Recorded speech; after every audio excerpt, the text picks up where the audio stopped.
What's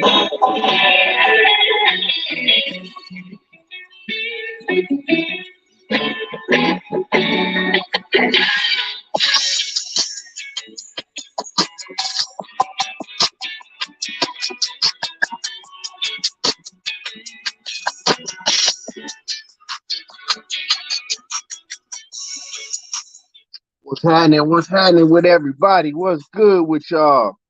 What's happening? Salute, salute. What's going on with it, everybody? Y'all already know what to do when you come in the building. Smash on the like button and jump in the comments and let me know y'all in the building. What's good with it, family?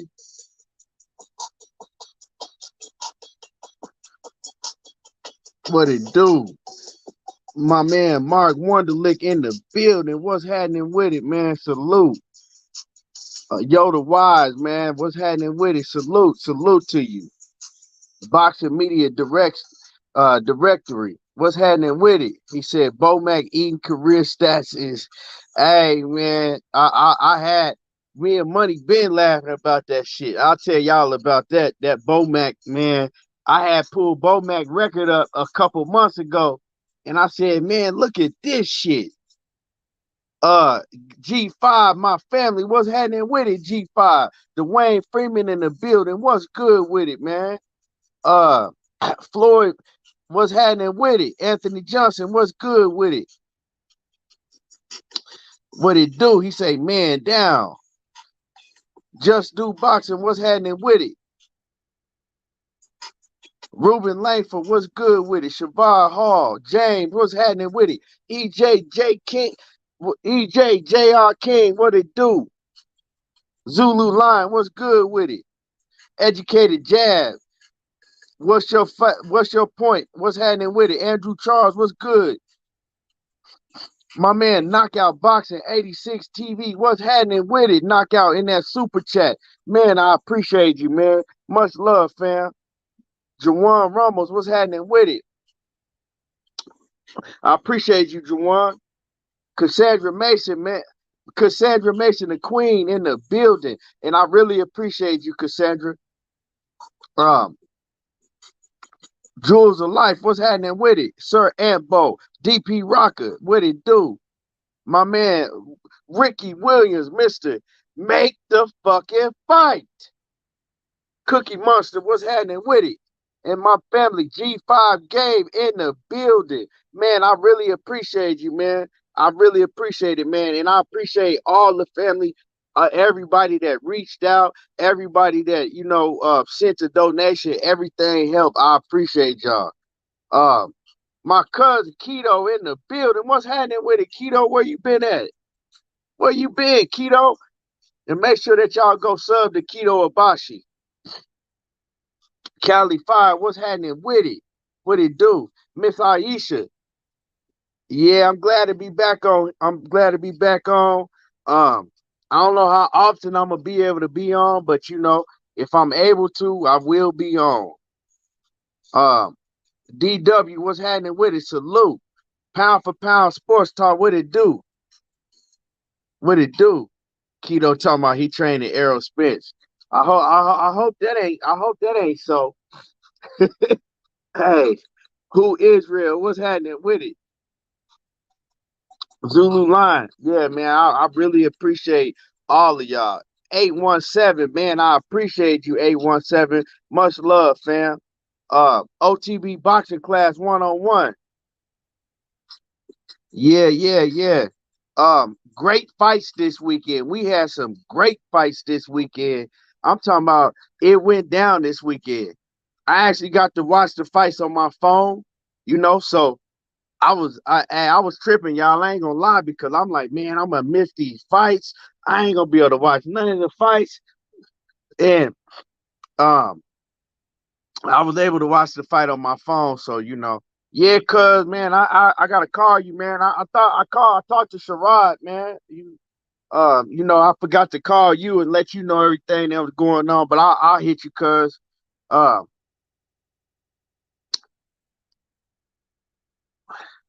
And my man G5 Gabe, man, I appreciate you. I I appreciate you, fam, and G5 gave in that super chat. Um, yes, sir. Yeah, man, I appreciate everybody. Batman, what's happening with it? Salute, Batman. Batman, I'm gonna send you the link too. I think I can shoot you the link from this phone because I'm on my phone, y'all. So, Batman, I'm gonna shoot you the link because I know you want to cook on the fights and everything. Um, yeah, I'm gonna hit you, Keto. Yes, sir. But yeah, we had some this weekend. That whole fight card, we had to fight on ESPN. We had to fight on DAZN. So I was in my car watching. I had two phones in my hand watching both fights. And the only reason I was in my car because I was on the road. Um,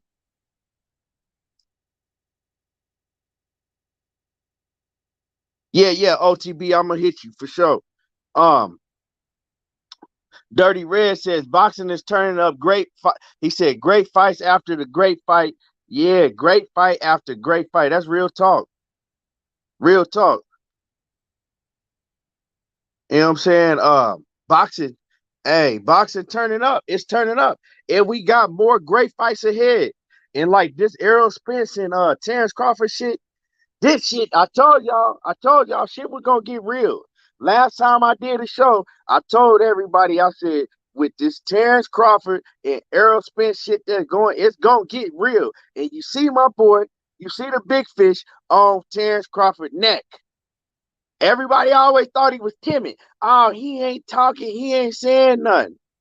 Ain't no reason to talk until the action ready to pop off. Yeah, so that's what it is. But we're gonna talk about all that later. We're gonna talk about all that. You know what I'm saying? 817, if you want a link. 817, if you want a link, I'll drop you a link too. But cause I know family want to cook on this shit. Let me yeah, shit heating up. And my man R West in the building, that super chat. He say, salute, bro. God bless and your family. Definitely in my prayers, man. I really appreciate you, man. I appreciate you. Like I said, it was just a blessing that my kids wasn't in the house and they had, my kids was at school, you know. I had left probably like 10 minutes before that. And yeah, it's just a blessing, I ain't never imagined nothing like this happening. Wouldn't prepare for it, but at the end of the day, I'm still here. My family is good. My kids is still here, and I'll shake back for sure. I'll definitely shake back. You know, Gotta start from the start all over, but I'm gonna shake back. Um, Jose Diaz, he says between Spence and Bud is getting personal. Finally, it's going to happen. Yeah, I'm telling y'all, it's finna go down, and it's gonna be a whole lot more stuff to go down. This is just the beginning, y'all. My man Money Brown, Money Brown, I seen him and Bernie then got into it, you know what I'm saying? Bernie with his disrespectful ass mouth, he didn't, you know what I'm saying, he got into it with Money and shit. All Money did was drop a comment in Bernie's on his show. Money dropped a comment like, hey, Errol Spence finna run through my old dude. Bernie gonna get hella disrespectful and shit. He wanna fight, you know what I'm saying? He wanna fight. But when Jay Ism called him out, you know what I'm saying, for that smoke, he ain't wanna fight. But now he wanna fight Money Brown. You know what I'm saying? This clown shit. Okay, yeah. Y'all give me a second. I'm finna shoot these links out. I'm gonna shoot these links out. My man A1 Hoops on Emmanuel H in the building. What's good with it, A1? What's happening with it? Y'all make sure that y'all go sub to all the family. Make sure that y'all go sub to A1 Hoops on. He giving you that great basketball content. We right in the thick of the playoffs. Make sure that you go sub to G5 Gabe. You know what I'm saying? G5, he a big, you know what I'm saying? He a big speaker. He a big speaker.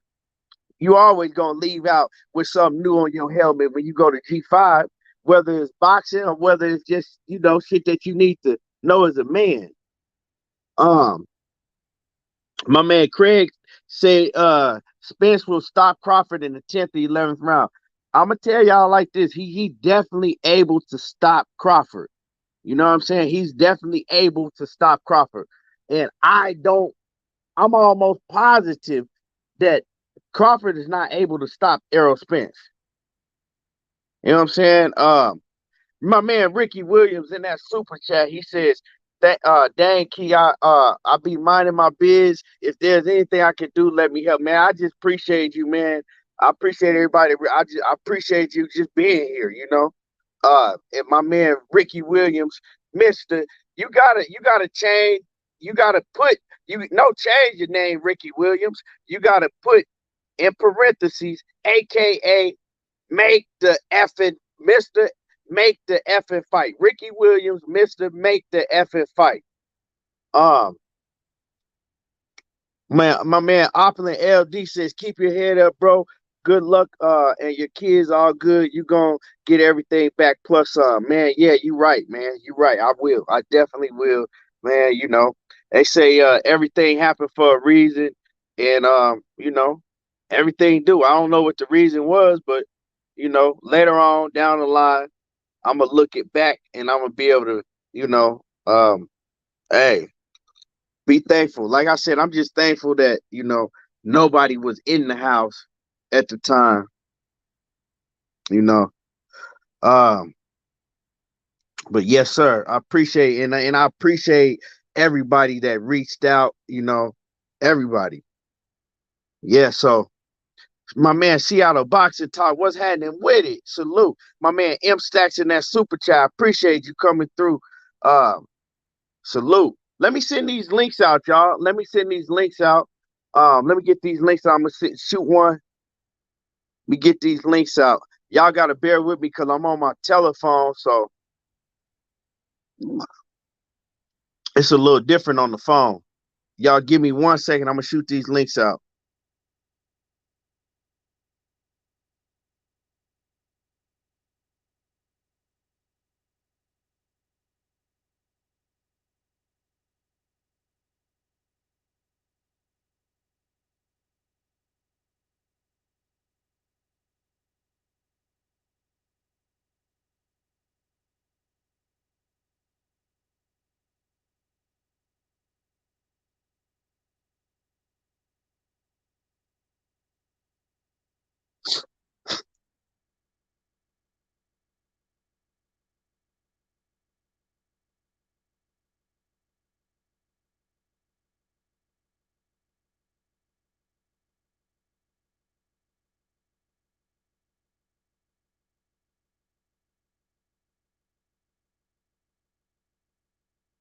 I got Batman.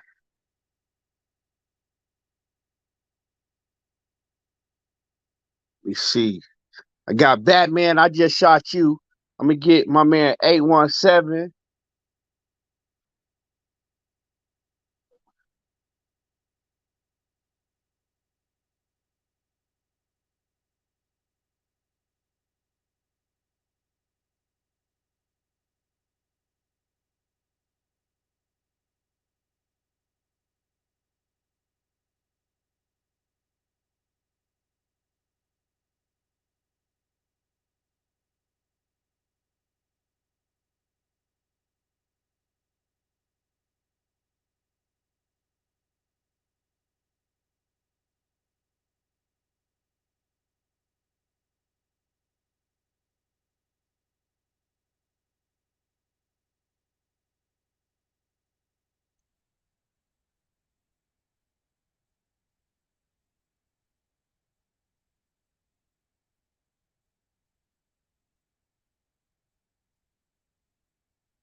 All right, all right.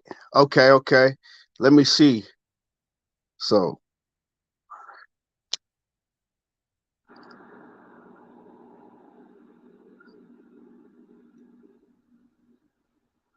I think I got the links out.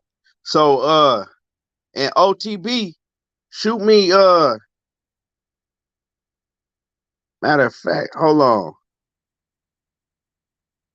Matter of fact, I'm gonna do it like this. I'm gonna drop it in.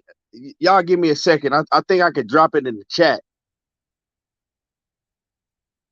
Hold on.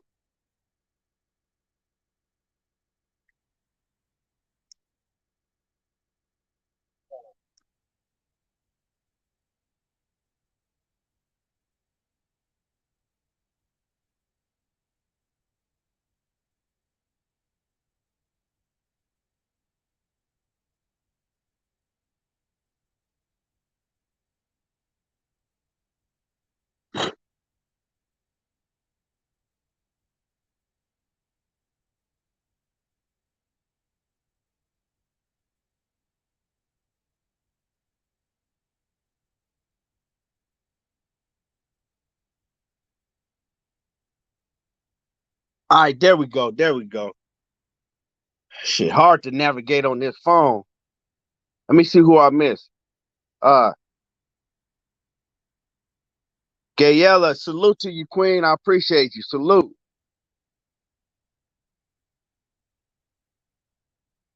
Let me see. My man Tony, what's happening with it, man? I appreciate you coming through, man, in that super chat. Salute. He says, great to see you back, man. I'm blessed to be back. I missed y'all. I ain't gonna lie. I missed doing the show. I just ain't been able to do it. 81 Hoops On. He said, salute. Hey, you showing your age saying telephone. Hey, what I'm supposed to say, man?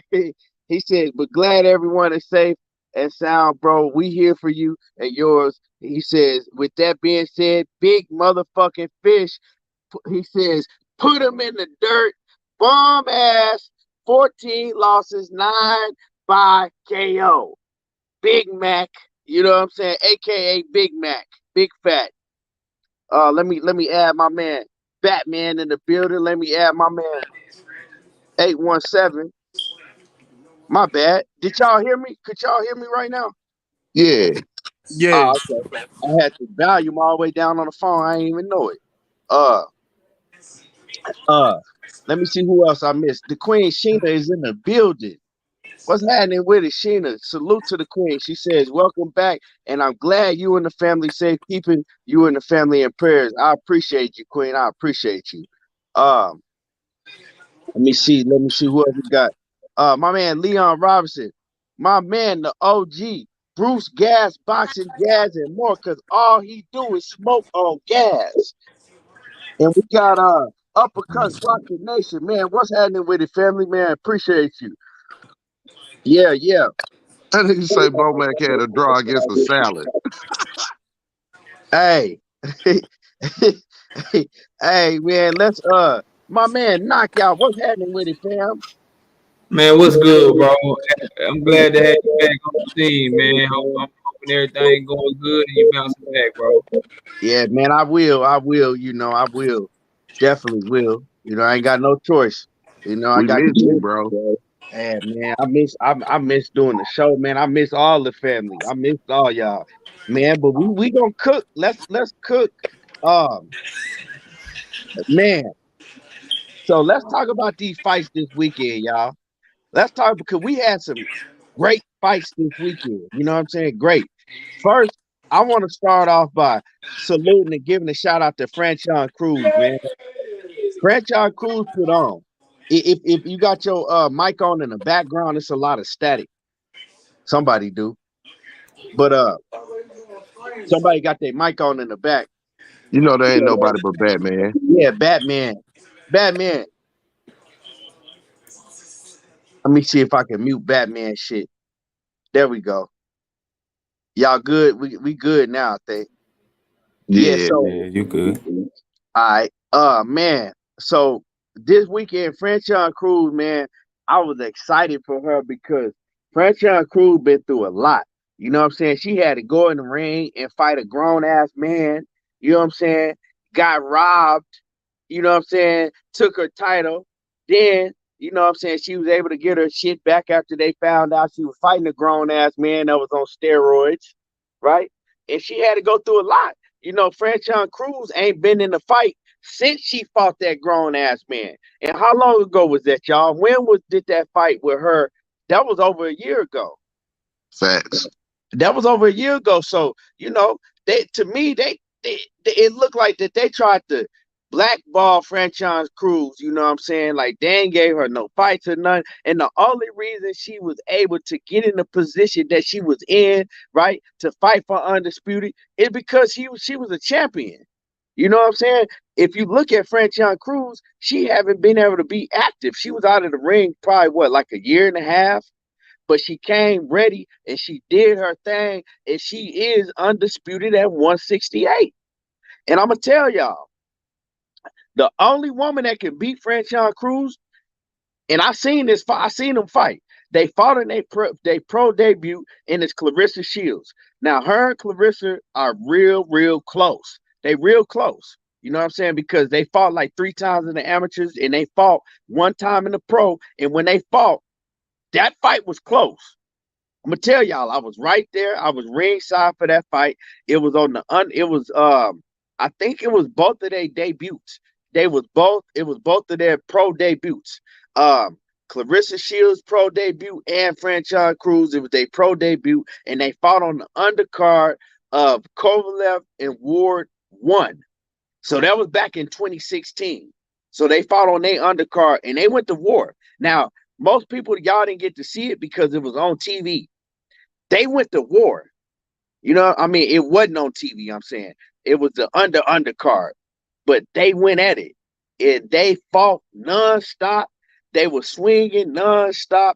And it was a war. And Clarissa Shields did win the fight. But Clarissa didn't win that fight by a large margin. You know what I'm saying? She had a that was the toughest time I ever see Clarissa Shields have, is when she fought her pro debut against Franchon Crews. So they real close, but the thing is they eventually gonna fight. Um, they gonna, you know what I'm saying? They eventually gonna fight, and when they fight, it's gonna be a fucking war.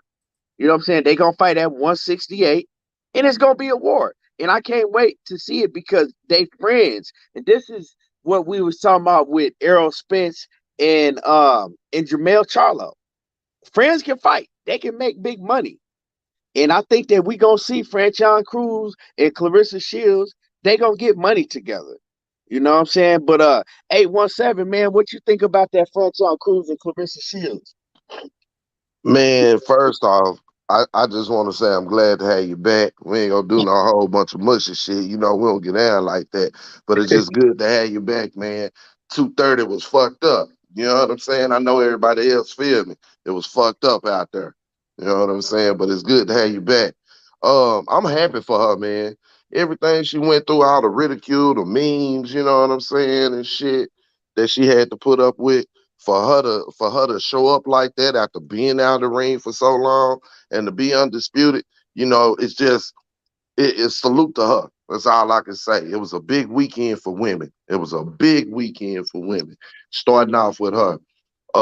And I see her and Clarissa having a war at 168. It's gonna be a great fight. And like you said, I don't see her being too far off, man. I do not see her being too far off from Clarissa. And Clarissa gonna have to come ready. Hopefully, what we continue to see from Clarissa is an ability to close. You know what I'm saying? Because I believe that'll be important when she faces her for the second time. Right. Yeah, man. It's just so much shit going on in boxing, and women's boxing is finally getting some of the light shined on them that they deserve, man. It's a beautiful thing. Beautiful thing. Um, Batman. Yo, Batman, man. What's up, man? What you think about that Franchon Crews fight, man? What you know, everything that she done been through. she looked good, man, and like the only thing that got me, she started getting sloppy at the end. If she gonna fight Carissa, she gonna have to sharpen that shit up. Yeah. I think that's why Carissa beat her last time, because she started looking real, started gassing out and looking sloppy, and But if she come with the energy she brought Saturday night, she can beat Carissa. I mean, because she gave her a hell of a fight that her pro debut. Did they show that fight on TV? Cause like I said, I was at the fight, but I don't. Did they show it on? Did they televise that fight? Nah, I caught it on YouTube. Oh, okay, okay. Yeah, and would you agree when I said that was Clarissa's hardest fight to this date? Yeah, they used to they go back to the amateurs though. They've been having hard fights since the amateurs. It's just Yep. uh uh Franchon couldn't get past Carissa in the amateurs, and they had good fights in the amateurs. So like I said, that she used to train. She used to train when I used to fight. So I mean, she a hell of a fighter. It's just Yeah. she just got sharpen some shit up. Right. Right. Right. And let me get my man Floyd in that super chat. He says, can't wait to Spence beat the brakes off of Bud. Man, I'm telling y'all, I can't, man. And my man Drew Titan in the building. What's happening, Big Drew? Salute to Big Drew, man. I appreciate you for reaching out too, man. But yeah, Drew, what up, Drew? OTB. Drew a OTB. superhero, man. Drew a motherfucking superhero. That's my guy. Yeah, man. Yeah, man. And OTB, what's happening with it? What up with the Brody, man? Glad to see everybody good. Gotta tell you, man. Glad you good. Yeah, man. I appreciate you, man. What you think about Franchon Crews? I thought that Franchon Crews really did what she was supposed to do, man. She looked good enough to say that she deserved the Clarissa Shields fight.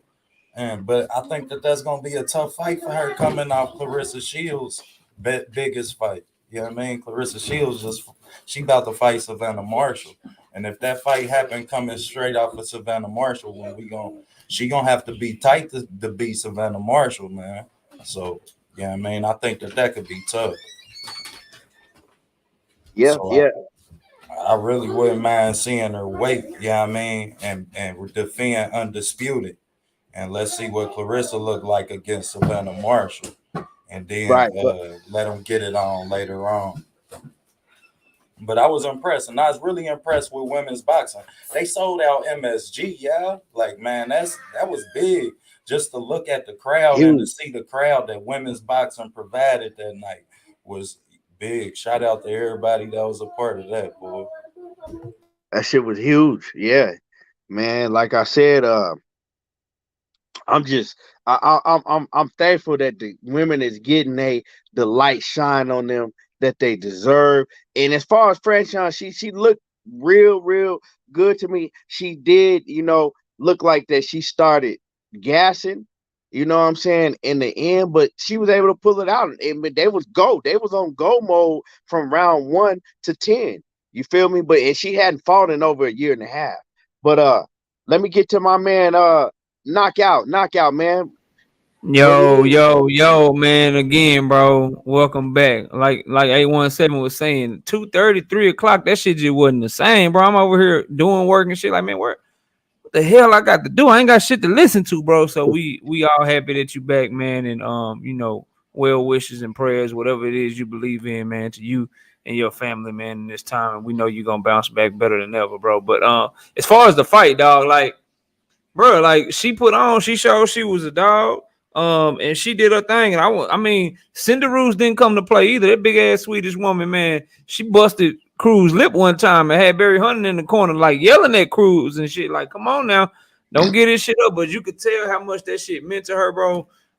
Just how hard she worked to get in that moment. And the main thing was she came out from the gate and she did gas out, cause man, she was throwing power punches, bro. Like she set shit up with a jab. She did have a nice jab going, but man, she was trying to knock fire from that big ass Swedish girl, man. And she did what she's supposed to do to win. And one thing you can't never take away from her, she accomplished what a lot of dudes and a lot of women will never accomplish, bro. She became undisputed.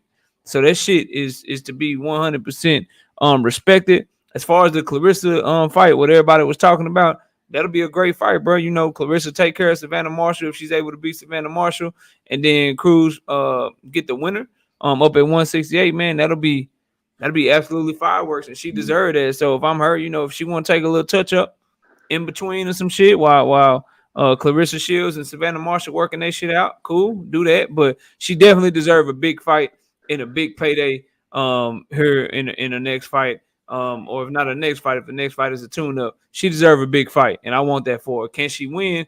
We'll break it down, you know, as the time comes. But does she deserve it? And should she get that opportunity as an undisputed champion? You goddamn right, bro. So shout out to her and a great performance by her, man. That's all I got, bro.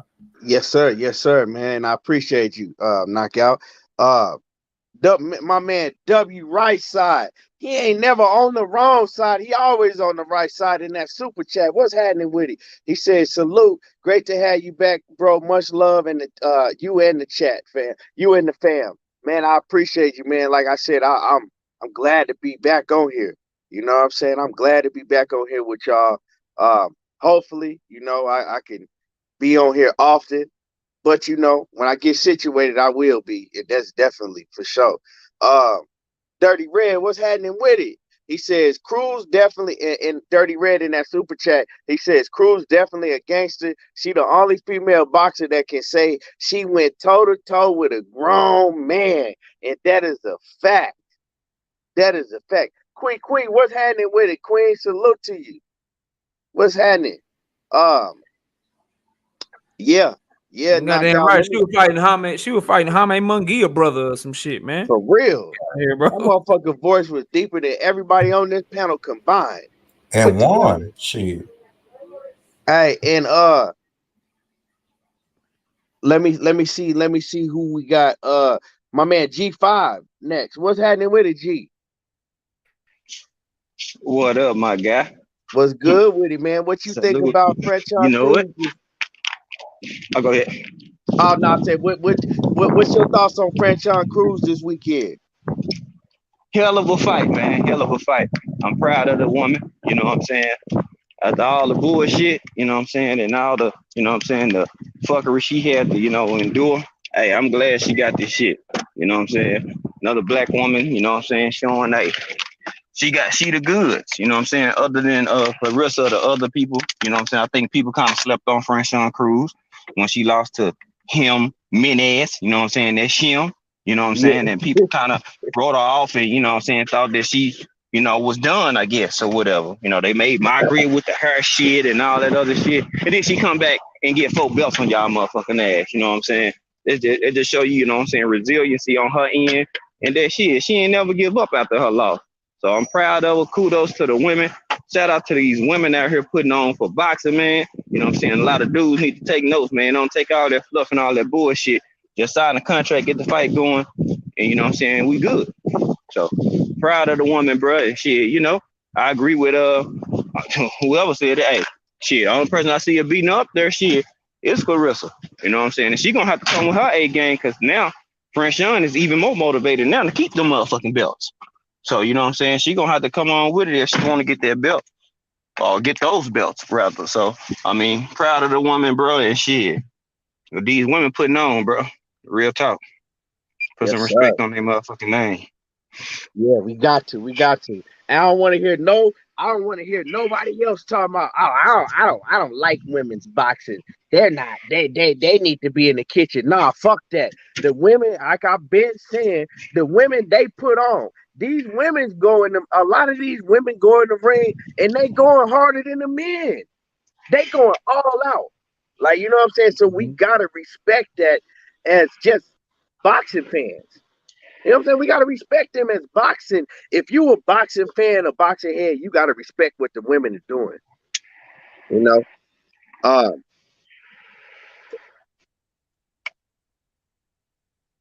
Let me see. I was going to say, Key, I'm telling you, when Amanda came out, bro, was breathing hard, trying to catch her breath because the moment was so big, all them people was out there screaming for her, bro. I told KQ, I teared up, fam. Like real talk. I'm like, damn, bro. I feel for Amanda. Like everything she been through, this is her motherfucking moment, man. You know what I'm saying? Can you imagine having all them people down for you?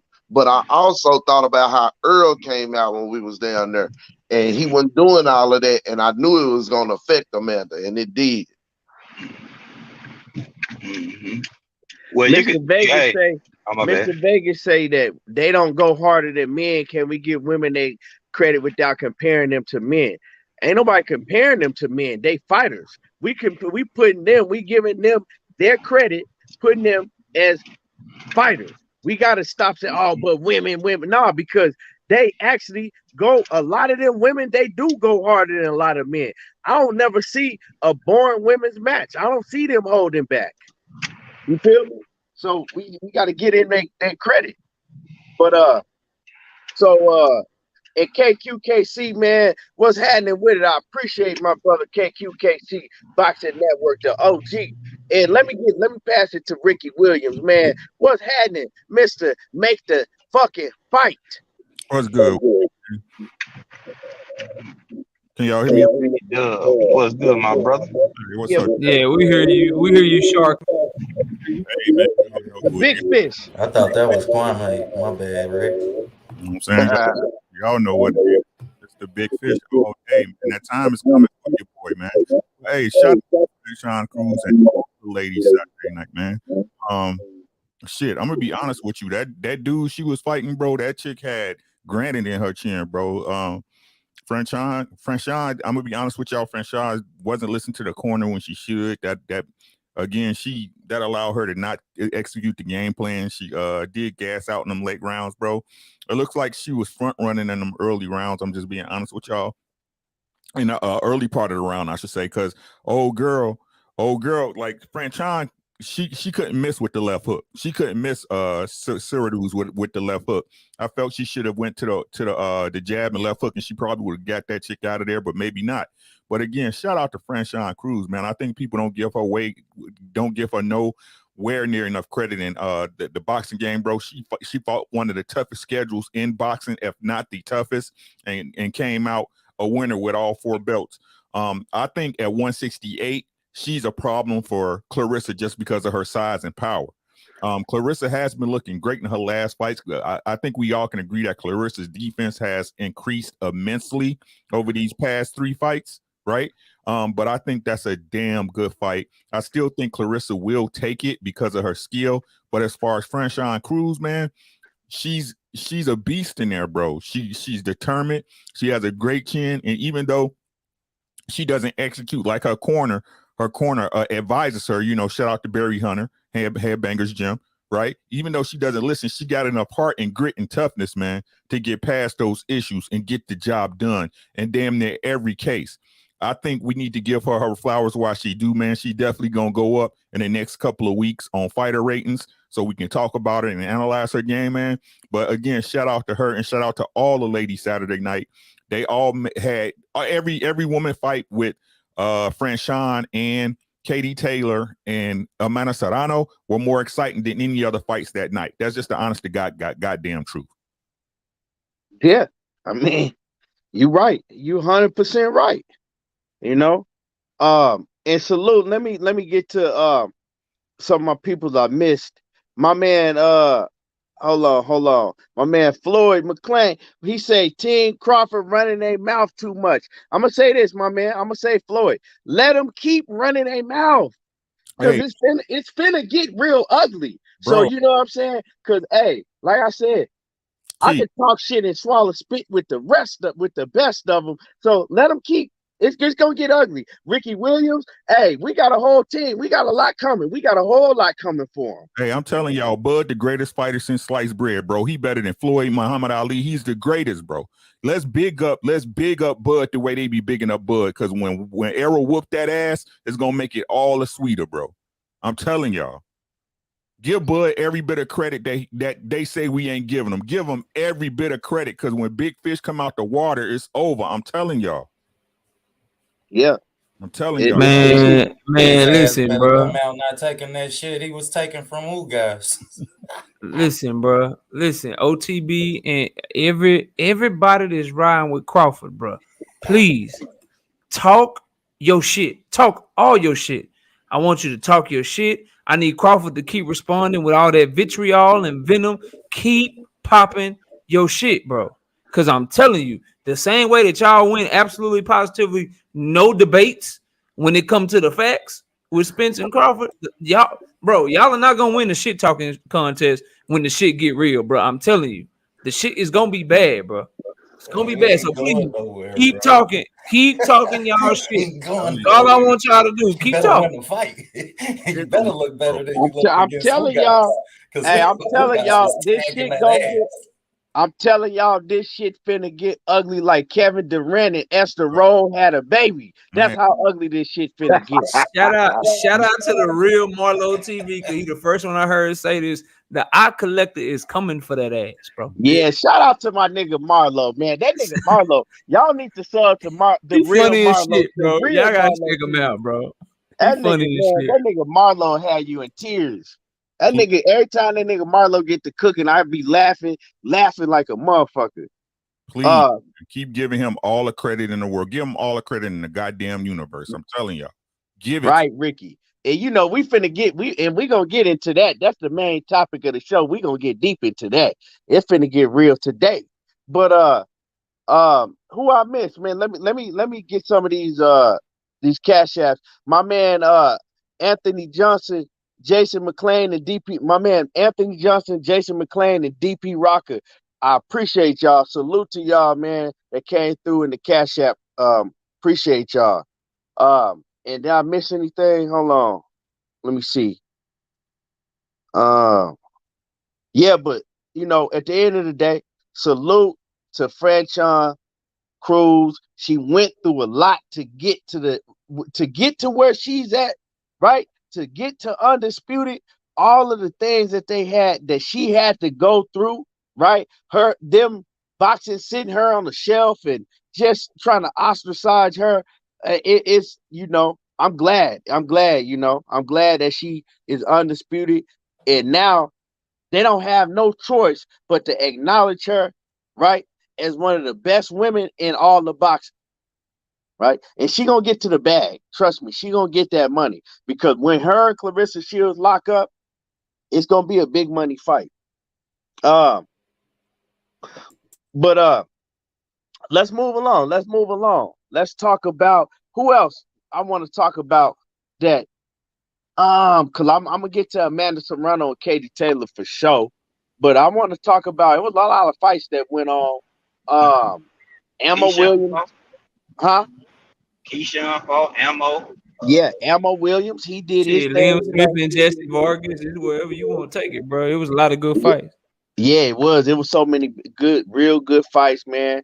Uh, Ammo Williams did his thing. Salute to Ammo Williams. You know, he trained by my homeboy. My homeboy trained Ammo Williams. Um, so he knocked out Wardell Booker in the first round.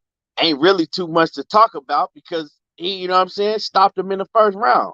Put that man through the ropes. Um, shit. What else? We could talk about the Jesse Vargas and Liam Smith. So I'm gonna start from the bottom and we're gonna go all the way around to the top. So my man Ricky Williams, Mr. Make the fucking fight. What you think about that Jesse Vargas and Liam Smith?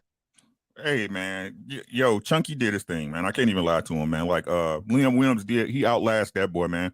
Jesse Vargas always been like, the fighter that never could. You know what I mean? Good enough to get in there and and have get some good work from, but never the guy to take it over the top, man. I just think I'm gonna be honest with y'all. I think Jesse Vargas is just at the end of the line. You know what I mean? Jesse Vargas been in a lot of goddamn wars, man. He just to the point where his body, once he get to a certain round, he gonna fade and he gonna fade fast. Now, I think, but as far as the action early, bro, they was exchanging. Both was getting the body work was crazy in that fight, bro, on both sides. That body work was it was. I was like, yeah. I like that shit, man. But yeah, Liam did what he needed to do, man. Again, Hold on, real quick, Ricky. OTB, I can't see you because you got that background. You got to take that background off of you. Look like you trying to give me my push-ups. I appreciate that, but we can't really see you, so I don't know if you cheating or not, bro. those don't count, bro. You gotta. Yeah. Hey, Yeah, yeah, you got to man. take. Hey, his shit scrambling like my TV used to be scrambling in the early '90s when I was trying to watch Spice as a kid. Right. Hold that. Yeah, he gonna swear. He gonna swear he gave me my 100, but I can't count them. I can't hardly see you, Hold bro. that antenna, bro. You know what I'm saying? It's like, but yeah, man. I think Leon Williams, he looked decent, man. Again, it wasn't nothing special. Yo, Mr. Mechanical, what's happening, guy? It's like it wasn't nothing special. It was a good little scrap, man, leading up, but it kind of went the way I thought it was gonna go because, like I said, Jesse, he just been in too many goddamn fights, man. Too many wars.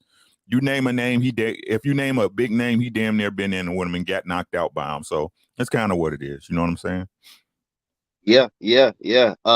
G5. Let me get to this super chat and I'm gonna get back to you, G5. Mr. Mechanical in that super chat, he said, "What's happening with it, Key? Good to see you back cooking, man. I appreciate you, man. Much love, much love." And then my man, D-Lo 404 Boxing. What's happening with it, D-Lo? He said, "Best wishes to you and the family."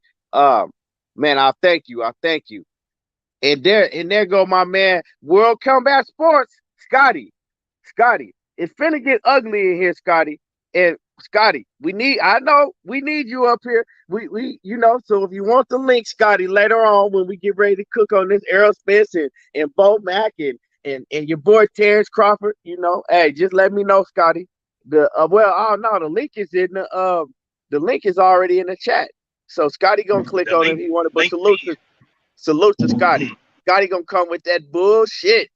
But we love it. I love it. You know what I'm saying? And then my man, Jimothy Mays, man, I appreciate you for coming a new member of the channel, man. Salute to you. New member. Yes, sir.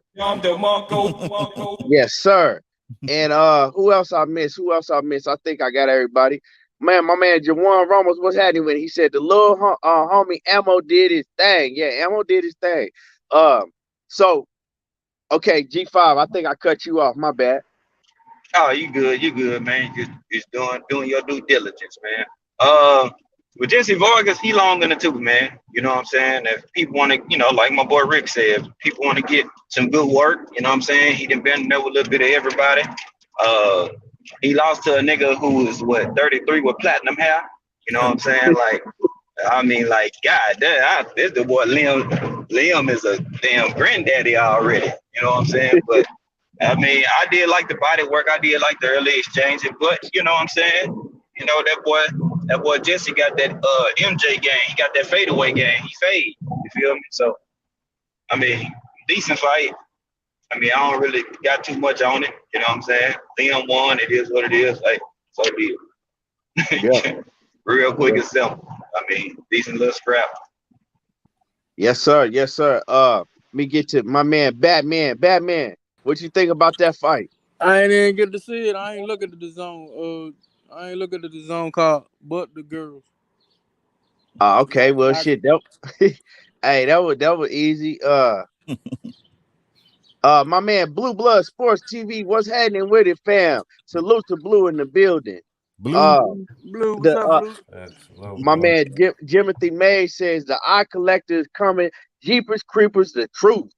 Man, we finna cook on this right in a minute. Knockout. It's on you, Knockout. Yeah, bro. Real simple, man. Like I maintain and I'm gonna continue. This is my belief. Like when you lack power and you already losing. Jesse Vargas' last 6 fights before Liam Smith, he had 2 wins, 2 losses, and 2 draws. So he was already on the downside. And he took 2.5 years. He took over 2 years off and then came to try to fight this fight.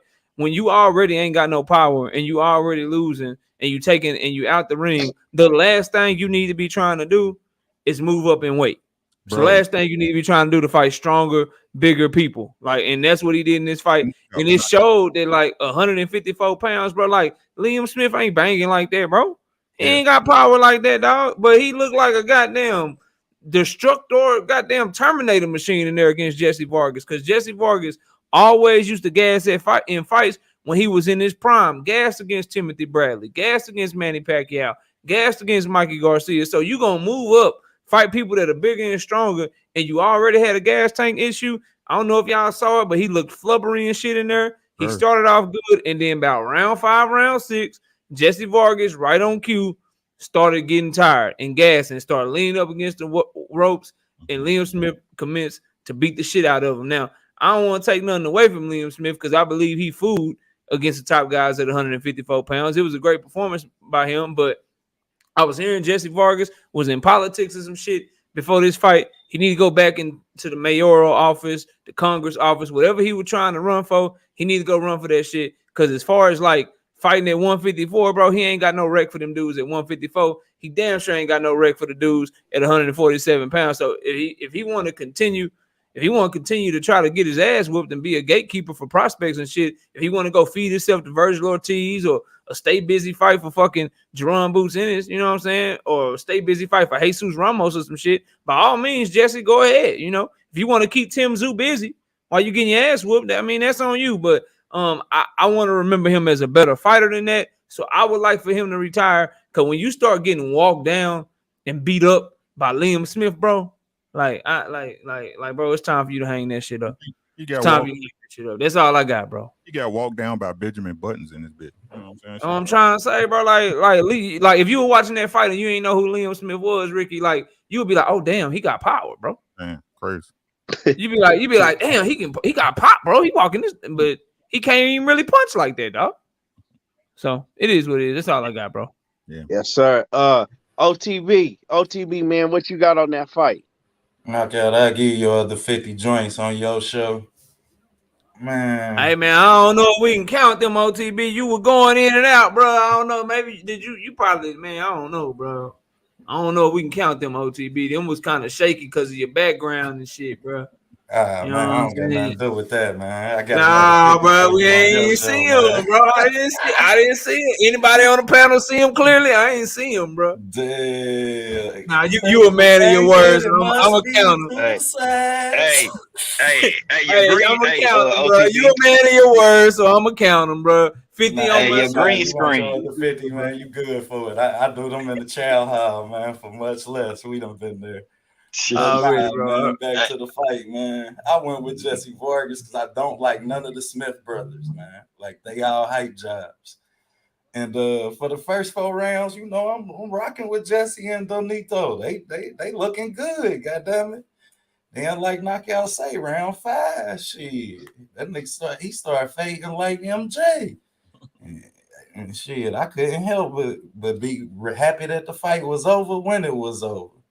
Well, I can't wait to give you them other 50, man. I'm pissed. I didn't on Jesse Vargas. I don't know why you took that bet. It was a trap. Yeah, it was, and I feel it was a trap bet. I be looking for people to disagree with when they come on the shows on Thursdays, bro. Shit too. I'm gonna just jump out the tree. I'm one of them, man. We could get there. Let's go, goddamn it. I'm one of them. That's why I say, man, I got you on your other 50. But I was hoping that Jesse Vargas could have stuck to the game plan. No, Nito Donaire gave him a live game plan. He gave him the game plan to beat him. He just couldn't execute it, man.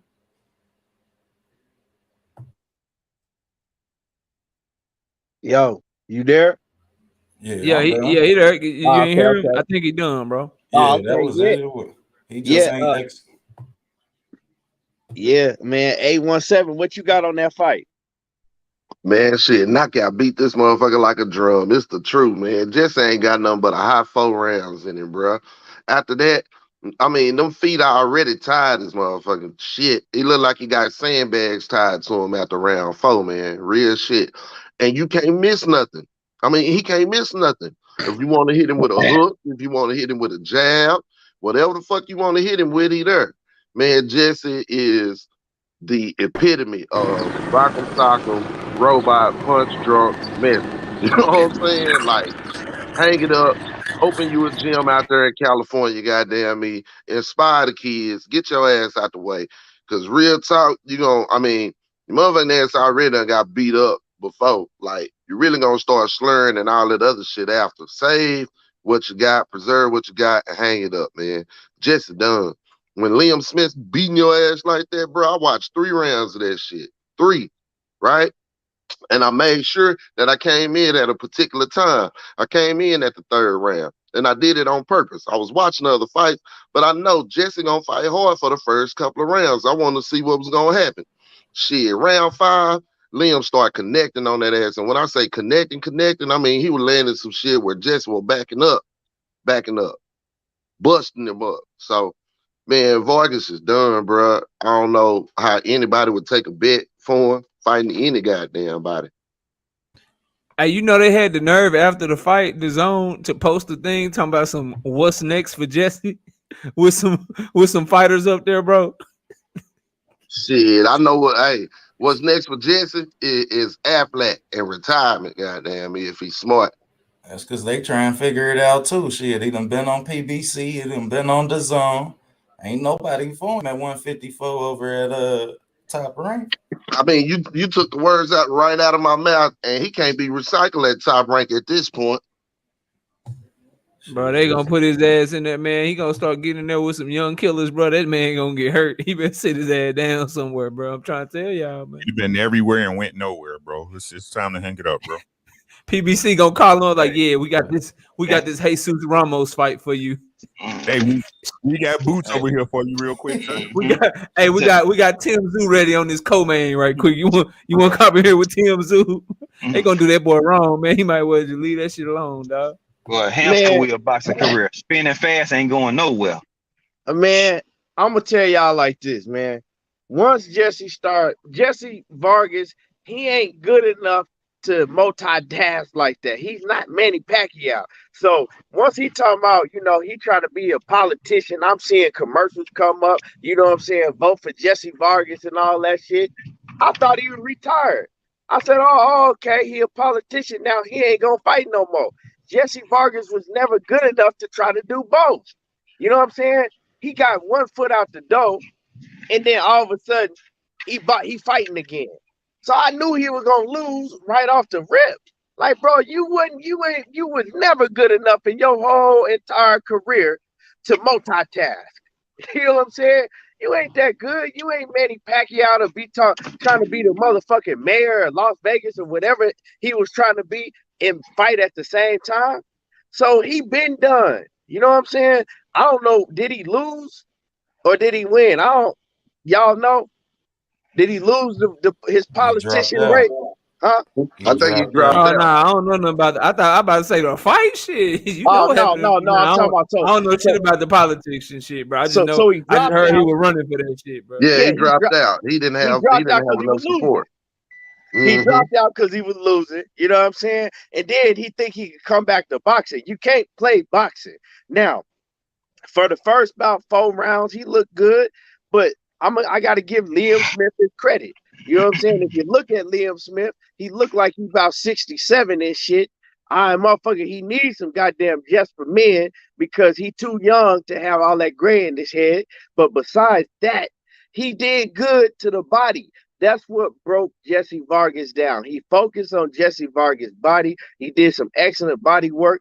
And, by the time the 5th round came, Jesse Vargas was already gassed. He couldn't keep up. And Liam Smith, he kept pressing forward and punishing Jesse Vargas. And he beat the fuck out of Jesse Vargas. He beat Jesse Vargas down. Jesse Vargas, I ain't gonna say that he been a trash fighter. He ain't never been shit. He was a decent fighter. You know what I'm saying? He was a decent fighter. He always was a decent fighter. He was never no top level fighter. He was at best. Y'all forget Jesse Vargas, he been in the game for a long time. But when he was at his best, he was a good B- fighter. You know what I'm saying? But Keith, like your daddy would say, he a good pornographer. Hey, you know what I'm saying? Yeah, like my man Ricky Will, he was a, you know what I'm saying, he was a good little fighter. He was never great. He was never gonna be great, and he was never nowhere near great. And great fighters, they're able to do things like become politicians and box at the same time. So why he tried to do it, I don't know. But hey, trash ass fighters, they're able to become great trainers. So Jesse Vargas is a better fighter than BoMac. So Jesse Vargas might be a really good trainer one day. Hey, a much better fighter than BoMac ever was. Hey, but Yeah, man. Hey, So Derrick Ricky, you James wasn't no stupid. prime time fighter neither. Now we gonna talk that shit. Talk that uh, shit. Hey hey, man, but we see, talking about Derrick James 20, was Jesse knocked the Vargas fuck right now. out. Why you hey, bringing this? 21 hey, and 7 compared to 7 and right, 14. Man, right, shit, with a Shit. disqualification, right. goddamn it, shit. Hey, What's the Hey, we difference? hey, go. Both of them go What? made. Got knocked out. Nigga got Hey, BoMac knocked got out knocked hey, nine out let's one say times. that. time. Hey, hey, y'all, let's hold up, say hold up, that. hold Cause up, like I Hey, said, this shit OTB. finna get. Hey, hold That up, man hold up, got stopped by. hey, That man got hey, hold up. stopped this by shit Money finna Man, get. man. Hey, I'm telling y'all, we gonna say that to later on in the show. Cause this shit finna get. I'm telling y'all, it's finna That get man heated got. up in here. You know what I'm saying? That man Shit got finna stopped get by Money funky like Man, man. fucking Arab armpits up in this Nah, bitch. Hey But man, that y'all better nigga come get turned. my brother OTB some help, you Crawford fans.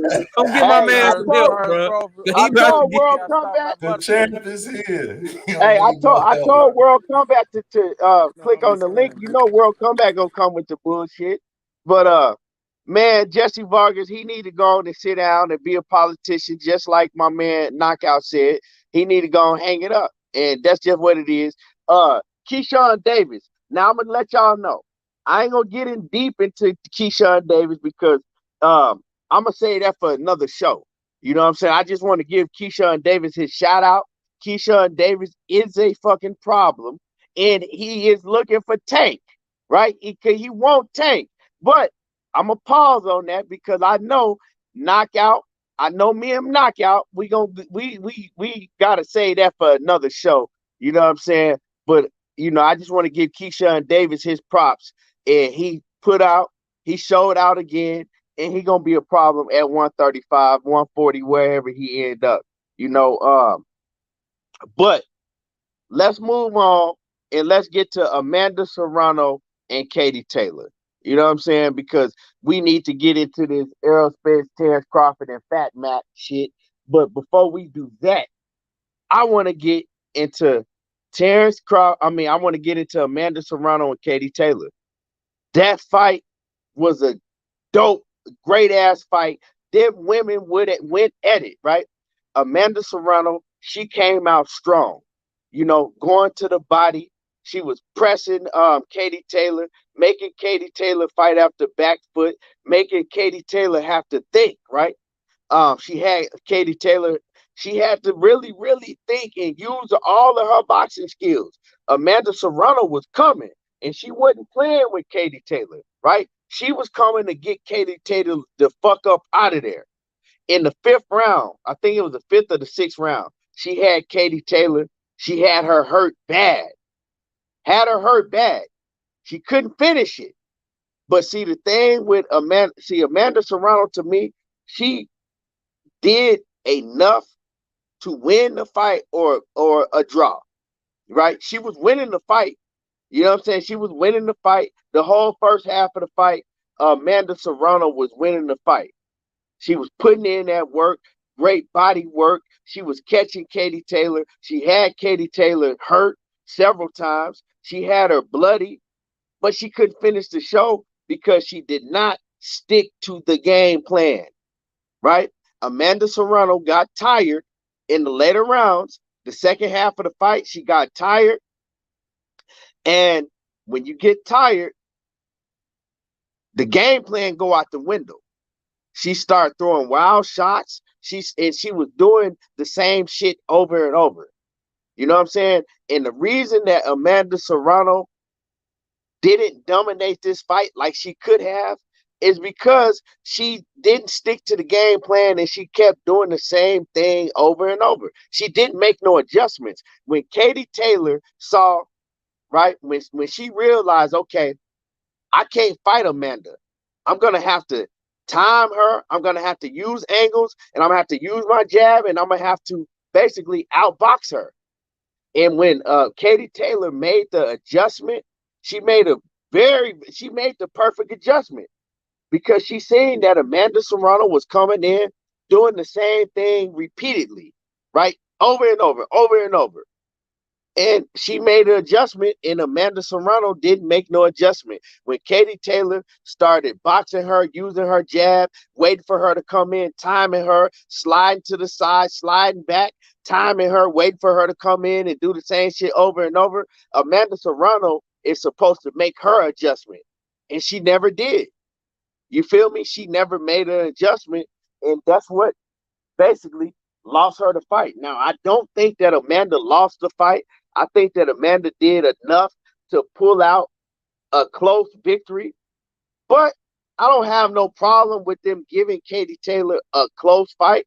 But what I had a problem with and what it made it look very, very suspicious to me on the judges' end with Eddie Hearn, you know what I'm saying? Eddie Hearn is Katie Taylor's promoter. Of course, everybody know that, right? The card was ran by DAZN. You feel me? That was a DAZN matchroom card. And Katie Taylor is their best woman's boxer. What made it look suspicious to me is when the scorecards came out and two of the judges had Katie Taylor 97 to 93. I wasn't feeling that. You know what I'm saying? That wasn't no 97 to 93 fight. That's what made me like, okay, they already had, you know what I'm saying? They already had their scorecards pretty much figured out before the fight. That's how I felt about that shit. You know what I'm saying? And that's what made me say that Amanda Serrano got robbed. And it wasn't no robbery, to be honest, because it was a close fight. But 97 to 93, and both of y'all had those same scorecards? Nah, Eddie Hearn already had hollered at them judges to make sure that, you know, Amanda Serrano wasn't going to win that fight. And that's just what it was. You feel me? The fix was already in. Now, understand what I'm saying. I don't have no problem with Katie Taylor getting a close decision. But they showed that the fix was already in with that 97 to 93 scorecards, both of them. And I just wasn't feeling that, you know. And salute to my man, Kwame East, Mr. Lord to the Game Boxing Talk. Make sure that y'all go sub to Lord to the Game Boxing Talk, because it's going to get real ugly over there at Lord to the Game. I'm telling y'all, with this Errol Spence, Fat Mac, and Bud shit, it's finna get real, real ugly over there. And I will be tuning in. But yeah, so that was my thoughts. I thought that Katie Taylor did a great job of making adjustments in the later rounds, you know, and winning a lot of the later rounds, outboxing Amanda Serrano. But I still think that Amanda Serrano did enough to pull out the victory, or at least get a draw. You know what I'm saying? At least get a draw and let them run it back. Don't just fucking come out with no 97, 93 scorecards, because it wasn't that. But, you know, that's my take on it. I'm gonna let my man 817, we gonna go all the way around so we can get to this Terence Crawford, Errol Spence, and Fat Mac shit. 817, what's happening with it? What's happening, man? Katie won that fight, man. I mean, hurts to say, but Katie won that fight. I wanted Serrano to get it, but I really think the moment was kind of big for her. I think it took a minute for her to get settled. And once she did, she really started putting the work in. Katie was always trying to time her. I mean, it was basically Katie's 1-2 and her ability to jab and box against Amanda's angles and body work, you know, and pressure. And to me, Amanda fucked up by not jabbing her way in effectively. You know what I'm saying? The jabs were kind of they weren't really effective jabs or smart jabs. They were more like pawn jabs in an attempt to get inside. And Katie was timing her. In the middle round, she got control. And when she hurt Katie, you know, that one issue I have with a lot of the women, you know, when they get in that exchange or they get in those exchanges or they hurt the opponent, they don't know how to finish. The adrenaline take over and they go into that scrap. And that stopped her from getting the knockout.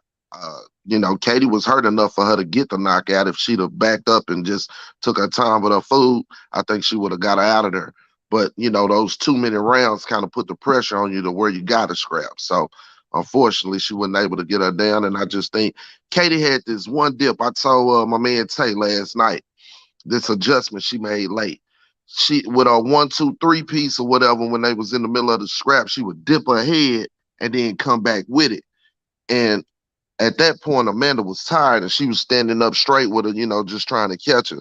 And Katie was catching her on that dip and hitting her with, at least one of them three or two of them three. And, I think those took a toll. And then there was a headbutt, a clash of heads amongst that scrap that they didn't really catch that cut Amanda in her head. And the fight was different from that point. I think that was like round 7 or round 8. And Katie edged on them last 2 rounds. And I really think that cut affected Amanda. And I seen her when she did a little post-fight video, and thank you to the fans and everybody that came out. She pointed at the cut that was in her head amongst her braids. It was like on the side of her head. And when her and Katie was going at it, I seen their heads clash when they was going back and forth with lefts and rights. So overall, though, it was a great fight. That place was lit. You know what I'm saying? And women's boxing was put on a good platform for it. But yeah, the fuckery came with the cards. It seemed like it took a little while for the cards to come in. Anytime that happens, I'm always leery anyway. You've been sitting there for 36 minutes. Why is it taking you so long to tabulate your motherfucking scores? But we all know, you know what I'm saying? It was gonna be some fuckery involved, or at least in my head, because of Katie, who she is, what she symbolized, and who she symbolized to a particular party. But at the end of the day, it was a great fight. Much respect to Katie. She went in there and did what she needed to do. And Amanda just needed to close the show when she had the opportunity, and she didn't. And like you said, she got tired and got off track.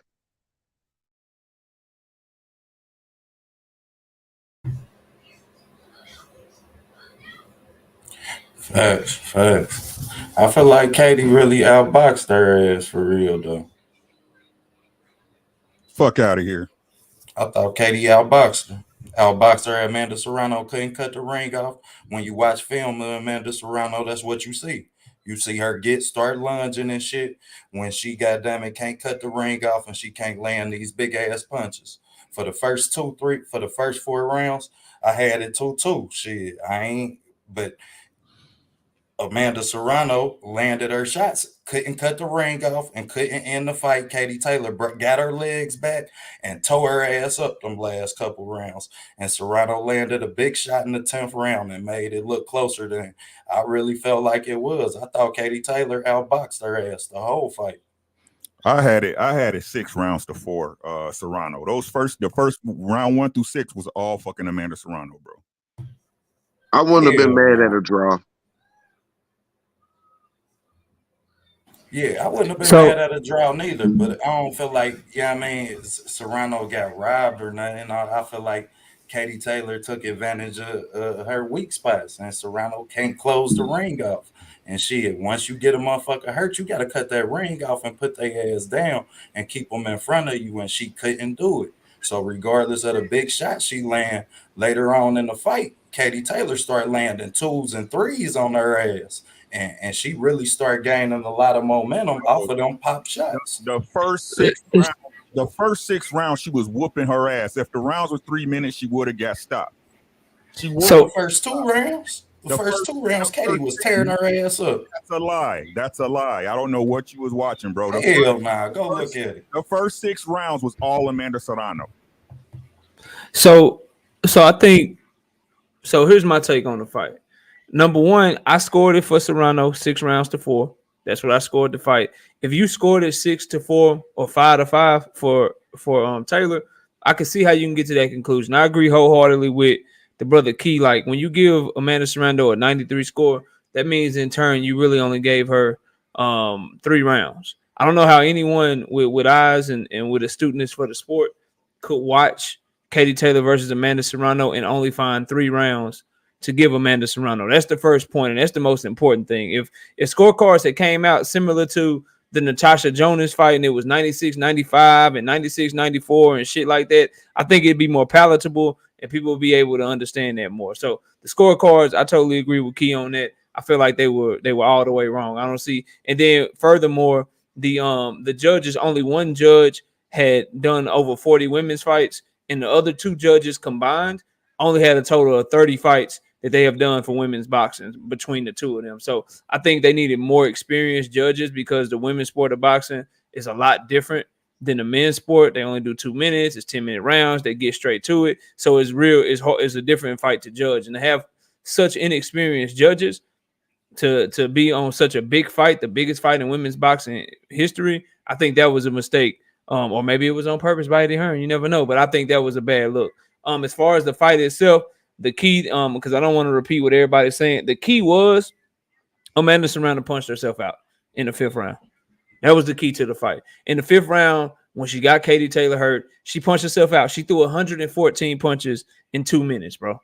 That shit's hard to recover from. Like 114 punches in 2 minutes, that means you just punched nonstop for 2 minutes.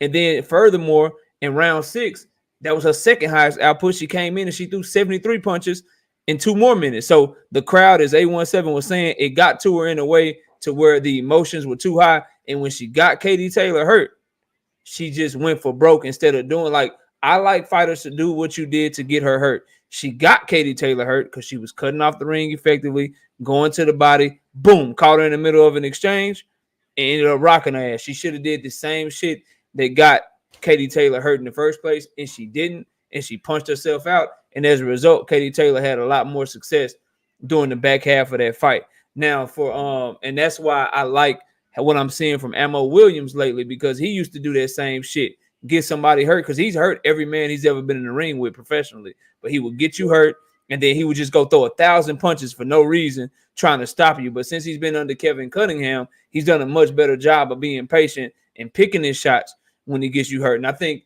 if Amanda Serrano had done that in the 5th round and maybe just throw what she had been throwing, and if you don't hurt her, you don't hurt her, then I think the back half of that fight was set up for her to take over and dominate that fight, and then and stop Katie late, or get a runaway unanimous decision. Because had she just kept doing what she had been doing, there was nothing Katie Taylor could have did about it, bro. She was fighting a very good fight the first half of the fight. I agree with Ricky on that. I think she punched herself out, and honestly, salute to Katie Taylor. But I think with an adjustment here, an adjustment there, I picked Serrano to win the rematch again, because I think this was more about her punching herself out than it was about her, getting beat or adjustments that Katie Taylor made and things like that. I think she just blew her load in the 5th and 6th round, and that cost her the fight on the judges' scorecards.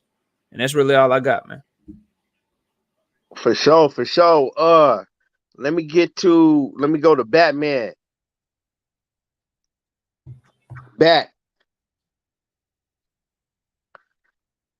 Hold on, let me see this one. Bat, you in the building? I guess not. Let me see. Hold on. Okay, let me see. Shit, next.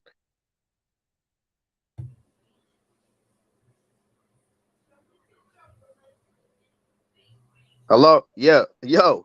Y'all go. Batman ain't going. Yeah, who's supposed to who ain't been yet, bro? All right, it's on me. I was my mute button. Oh yeah, G5. I forgot that was you because you had changed your avatar. I was like, shit. Y'all, go ahead, G5. Yeah, I mean, it was a good fight, man. Both of them did some good work. You know what I'm saying? It's kind of a tale of two fights. I did feel like Amanda Gas Tank, you know what I'm saying, 5th, 6th round was diminishing. And when she was hurt, that's part of the reason why she couldn't get out. You know what I'm saying? Because, you know what I'm saying, fatigue set in. You know what I'm saying? And she didn't want to get caught with nothing her damn self, welling for the fences. You know what I'm saying? And fuck around and get her ass rocked her damn self. But I think A17 said it. Like, if you're gonna be a pressure fighter, it's imperative that you constantly work your jab. You know what I'm saying? To get to work your way on their wheelhouse. Then, you know what I'm saying, unleash your load. She was, swinging from outside all the way till she made herself in. And there was times when she looked like she was reaching for punches, you know what I'm saying? And she was getting her ass countered. But I feel like Amanda landed more, the harder shots. Katie jab, she was scoring points. You know what I'm saying? Using her jab. And that was one of my pre-fight predictions. If Katie Taylor was to win this fight, she's gonna have to keep a stick in her face. You know what I'm saying? Whether, it lands flush or not. at least she'll be able to score points. And the ref then was looking like she was scoring points. So I mean, it's a good fight. I like to see it ran back. I do think that at the worst it could have been a draw. I mean, I was looking leaning towards Serrano for the win, but rounds 8, 9, and 10, like Katie did turn up, and I ain't gonna take that away from her at all. She did turn up. She started going. It was a clash of headbutts. You know what I'm saying? When they was in the paint, that caused the cut on Serrano, but still, you know what I'm saying? She need to do a little bit more. You know what I'm saying? Condition on that gas tank, man, because if she would have paced herself a little bit more, or just implemented boxing. You know what I'm saying? And saves herself a little bit, save a little bit of her gas tank. I think she would have fared better later part of the fight. Still, dope fight. You know what I'm saying? The women did their thing, and shit. Hopefully, we can see it again. But if it's gonna be in Ireland or whatever, shit, I feel like the fuck is already in over there too. So it's like, shit, you're gonna have to go over there and knock her ass out. If you didn't get the decision in New York and that's your backyard, shit, I ain't confident about Ireland either. That's what I got on it. Yeah, man. Who else we got? Oh yeah, we got Mr. Make the fucking fight, Ricky Williams. Ricky, man, what you got on it, Ricky? Yeah, man, it's like I said, man. I had a Amanda Serrano 6'4", man. And again, for people saying that Amanda Serrano was doing the same thing, so the fuck was Katie Taylor in the second half of the fight. Now, the reason why she was able to do that because Serrano wasn't coming in behind her jab no more at the time. She was coming in a straight line, and also all Katie Taylor was doing was timing her and throwing a 1-2-3, a 1-2-3, a 1-2-3. Now, I'm sure the cut made a difference to a lot of people, but that was called by a headbutt that the ref did not call. I think at a minimum, it should have been a draw. Worst case scenario.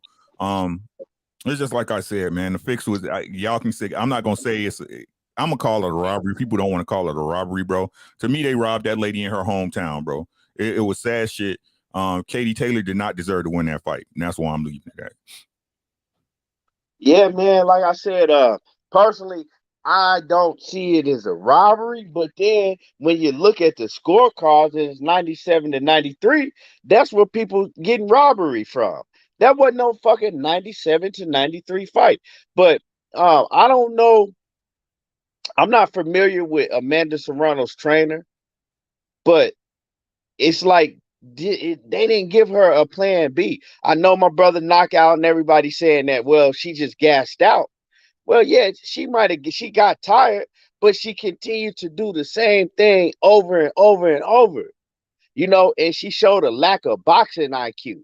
To me, Amanda Serrano is the better fighter, but you just got to have a better boxing IQ than what you showed and displayed. You can't continue to do the same thing over and over because you got a fighter, a boxer like Katie Taylor. Eventually, she going to figure that shit out and she going to take advantage of that. All Katie Taylor was doing is timing her, waiting for her to do the same shit that she continued to do, coming in, throwing wild body shots, missing by a mile, and then throwing overhands, and and she was just doing the same thing over and over. And Katie Taylor started using her jab, using angles and outboxing her. And that's just what lost Amanda Serrano the fight, even though I think that she still did enough to win the fight. But I'm going to be honest with y'all. I got to go back and watch the fight because the first 2 rounds, a lot of people saying that Katie Taylor won the first 2 rounds. The first 2 rounds, like I said, I was in the car. I was on the road, traveling. So I was watching the first 2 rounds. I kind of missed. I watched it a little bit, but I couldn't watch it like I wanted to. From round 3 to round 10, I was able to watch. So I got to go watch the first 2 rounds, and maybe I might change up, and maybe I could say, Katie Taylor won the fight. That I could give my honest assessment. But from what I saw, Amanda Serrano still did enough to win the fight. I thought Amanda Serrano won the last round, even though it was close and they were both banging. But like I said, it was a close fight. I never call a close fight a robbery because I seen some goddamn robberies. You know what I'm saying? I didn't see some robberies, and it wasn't a robbery, but the scorecards to me was showed that the fix was already in. I didn't see that fight as no, Amanda Serrano only winning 3 rounds. That shit was bullshit to me. But um, before we move on, anybody else got anything to add about that, real quick, before we move on? Nope. Nah, man, ain't nothing to add, man. It was a great fight. The judges was on some bullshit. But man, Amanda, if Amanda could have just worked a little bit better, cut off the ring a little bit better, you know what I'm saying? Then I think she would have got Katie out of there. But she punched herself out, and Katie took advantage, man. I hate to say it. I wanted to see Serrano win. And we got to get Katie some props. She fought off the back foot. She worked that jab, goddamn it, and she kept Amanda off her front foot in them once she was hurt. Shit, and that Yeah, was my she knew thing. Amanda was. She knew she didn't have the shit to stand up to Amanda. You know what I'm saying? If they got caught scrapping, so she started moving, goddamn me, and working that 1-2, and she was sharp with it. You know, she was able to land it early a couple of times, and she knew that with all else fails, that's what she went back to. And it seemed like Amanda just got too tired to combat it. And you know what I'm saying? Like she wasn't thinking through it to me. Yeah, let me my man Coach is in the building. Coach, why you in the building, Coach? What's happening? What's happening, Coach? Let us know before we move on to this Errol Spence and Fat Mac shit and Bud. Let us know, Coach, man, what you break down that Amanda Serrano and Katie Taylor for us. Um, it was a great fight. I enjoyed it. It was very exciting. The only thing I saw that Amanda was doing, she was following her instead of cutting her off. She would have had more success, and she wasn't placing her punches. She was just letting her hands go. I mean, Katie did a good job, but just like you said, I didn't see that as the scores that the judges gave was not right at all. You know, her punch output was way higher than Katie Taylor's, but her problem was she was following her around instead of cutting the ring off and making her sit in the pocket. That was the problem. She wasn't mirroring her, and she wasn't placing her punches like she should have. She was just throwing. You know, I thought it was a great fight. Have to both of those women. They true warriors. I mean, I'm not gonna call it a robbery, but the scores that the judges had was terrible. That's all I have on that. Yeah, yeah, yeah. So man, y'all hit the like button. Damn, I ain't said that shit the whole show. I can't see the likes. All right, but y'all hit the like button. If y'all ain't hit the like button, smash the like button. Smash on the like button. That's the least thing y'all could do is smash the like button. Big Uh, facts. damn, I didn't even talk about Shakur. Man, I miss Shakur. Man, let's cook on Shakur real quick before we get to Errol Spence and Terence Crawford. I forgot it was so much shit that went on this week. I didn't forgot my man Shakur Stevenson. Man, I told everybody, and I've been telling everybody for years, right?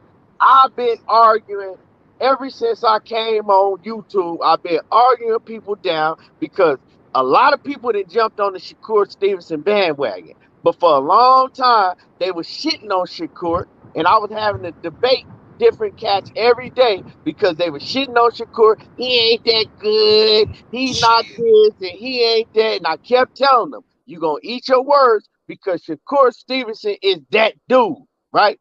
And now, Shakur dominated Oscar Valdez just like I said he would. Oscar Valdez tried.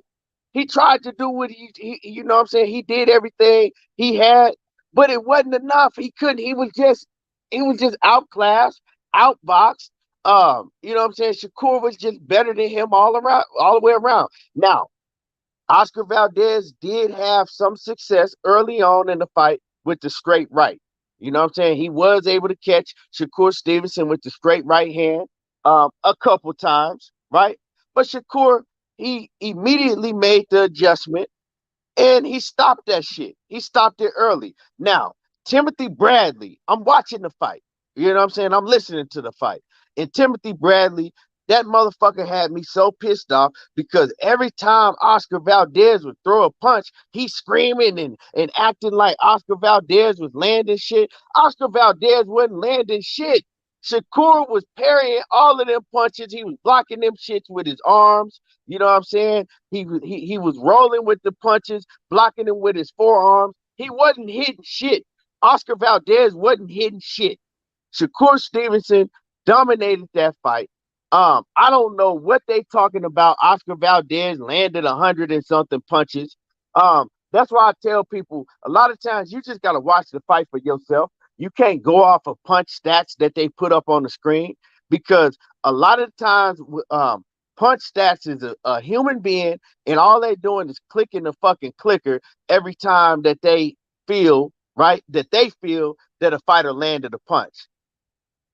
Ain't no way in hell Oscar Valdez landed 100 and something punches on Shakur Stevenson. Not at all. Shakur was blocking all of them fucking punches. You know what I'm saying? Like I said, in the beginning, the first few rounds, the the early half of the fight, he did get caught with a couple, straight rights, but he made the adjustment. And from then on, Shakur Stevenson, he beat Oscar Valdez on the outside. He beat him mid-range. Now, one thing I did expect more from Shakur is inside fighting. Shakur was more, he was holding when Oscar Valdez was getting the inside, and I wanted to see Shakur use his shoulder, but and get get his spacing right. And I wanted to see Shakur, do more body work and fight on the inside more because I've seen him do great fighting on the inside. But other than that, Shakur, he put on a spectacular performance. Easy Diamond said Shakur under eye was marked up. Okay, you can get hit once in the eye and your eye can get marked. What does that mean? You probably picked Oscar Valdez to win, and he got dominated, just like I told you he was gonna get dominated. One swole bro, what's happening with it in the building? What it do? You know what I'm saying? You probably picked him right to win, and he got dominated. Ain't nothing you can say about Shakur have a little mark up under his eye. I don't want to hear none of that shit because your man's got dominated. You feel me? Like I said, you get hit one time in the fight and have a mark up under your eye. That don't mean shit. Shakur, that dude, he dominated a man that is Oscar Valdez is a world-class fighter. He's a top-level world-class fighter, and Shakur dominated him and made it look easy. I had Shakur winning 11 rounds to 1. That's a domination, 11 rounds to 1. You feel me? And to me, nobody from 130 to 135 can beat Shakur Stevenson. You know what I'm saying? Whether you agree with it or not, that's what I say. I'm going to continue to say it. And Shakur Stevenson is going to continue to put on. My brother Batman is in the building. I hope I don't have to argue with you about how big Shakur Stevenson is. Remember, I told you, Batman, Shakur Stevenson is big. When me and you was talking about him and Gary Russell, Shakur Stevenson is not the same little dude that he was at 126. He's grown into his grown man's body. You know what I'm saying? He's big. He's a big 130 pounder. He could go up to 135 easily, and he'll be a lot bigger than them 135 pounders. You feel me? But yeah, Shakur Stevenson, he dominated, and he gonna continue to dominate. And I'm gonna pass it off to my man 817.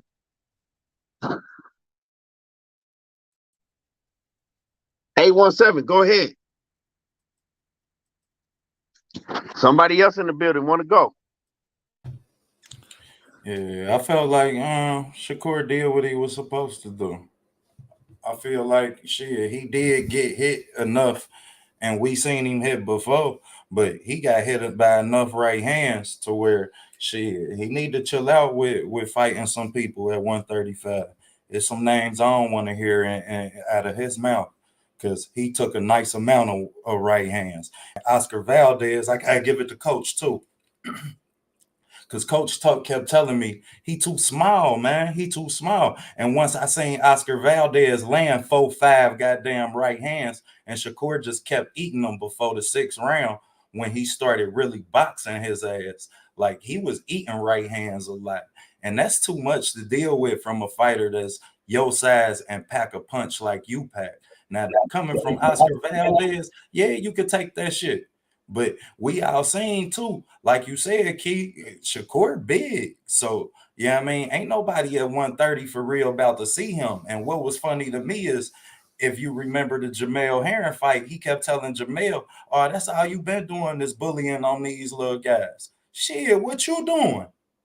Now we gonna call a duck a duck. We can't make it a goose. Now that's some bullshit.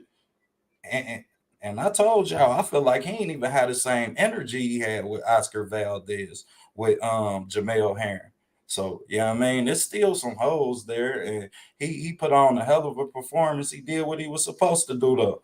So now let's see you get up in there. I want to see you fight somebody your size and take a punch from somebody your size before I can really, I mean, give you that trophy. What trophy? What trophy is that you can't give him? Because I mean, That he just trophy that you the dominated best the out of world. your class. He just That trophy dominated. he the best out of his class. Because right now I can't say he could take that right hand from Tank. What make you think he gonna take a right hand from Tank? I mean, this is the thing, you know what I'm saying? Because he dominated a world class fight. Oscar Valdez, whatever y'all think about Oscar Valdez ain't no punk. Oscar Valdez is a world class fighter, and this man dominated him. He beat him. Ain't nobody else dominating no world class fight. Nobody else is doing that.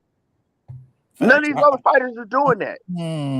I don't take that from him, but you supposed to. You goddamn it 3 inches bigger than him. You had a 3-inch arm reach on him. You were supposed to box him and use your advantage. Now, if you wanted me to be impressed by the performance, then you would have went in the pocket and beat his ass and fought his fight. Then that would have been Why you gotta impressive. fight his fight? That's But showing that's that you just gotta what would hold have on. been impressive. Other than that, That's showing that you have a low IQ. If you can make me fight your fight and I can't win fight, my IQ ain't. I'm not on that level. Why does he have to fight his fight? that's the Now, only thing that was gonna make it impressive, bro. You was the bigger fighter. You was the better now, now, boxer. now, I did say that I wanted to see him do more work on the inside instead of just tying them up and then pushing them off and reset, because I know that Shakur Stevenson can fight on the inside. But other than that, at the end of the day, ain't nobody else dominating world class fighters like he do.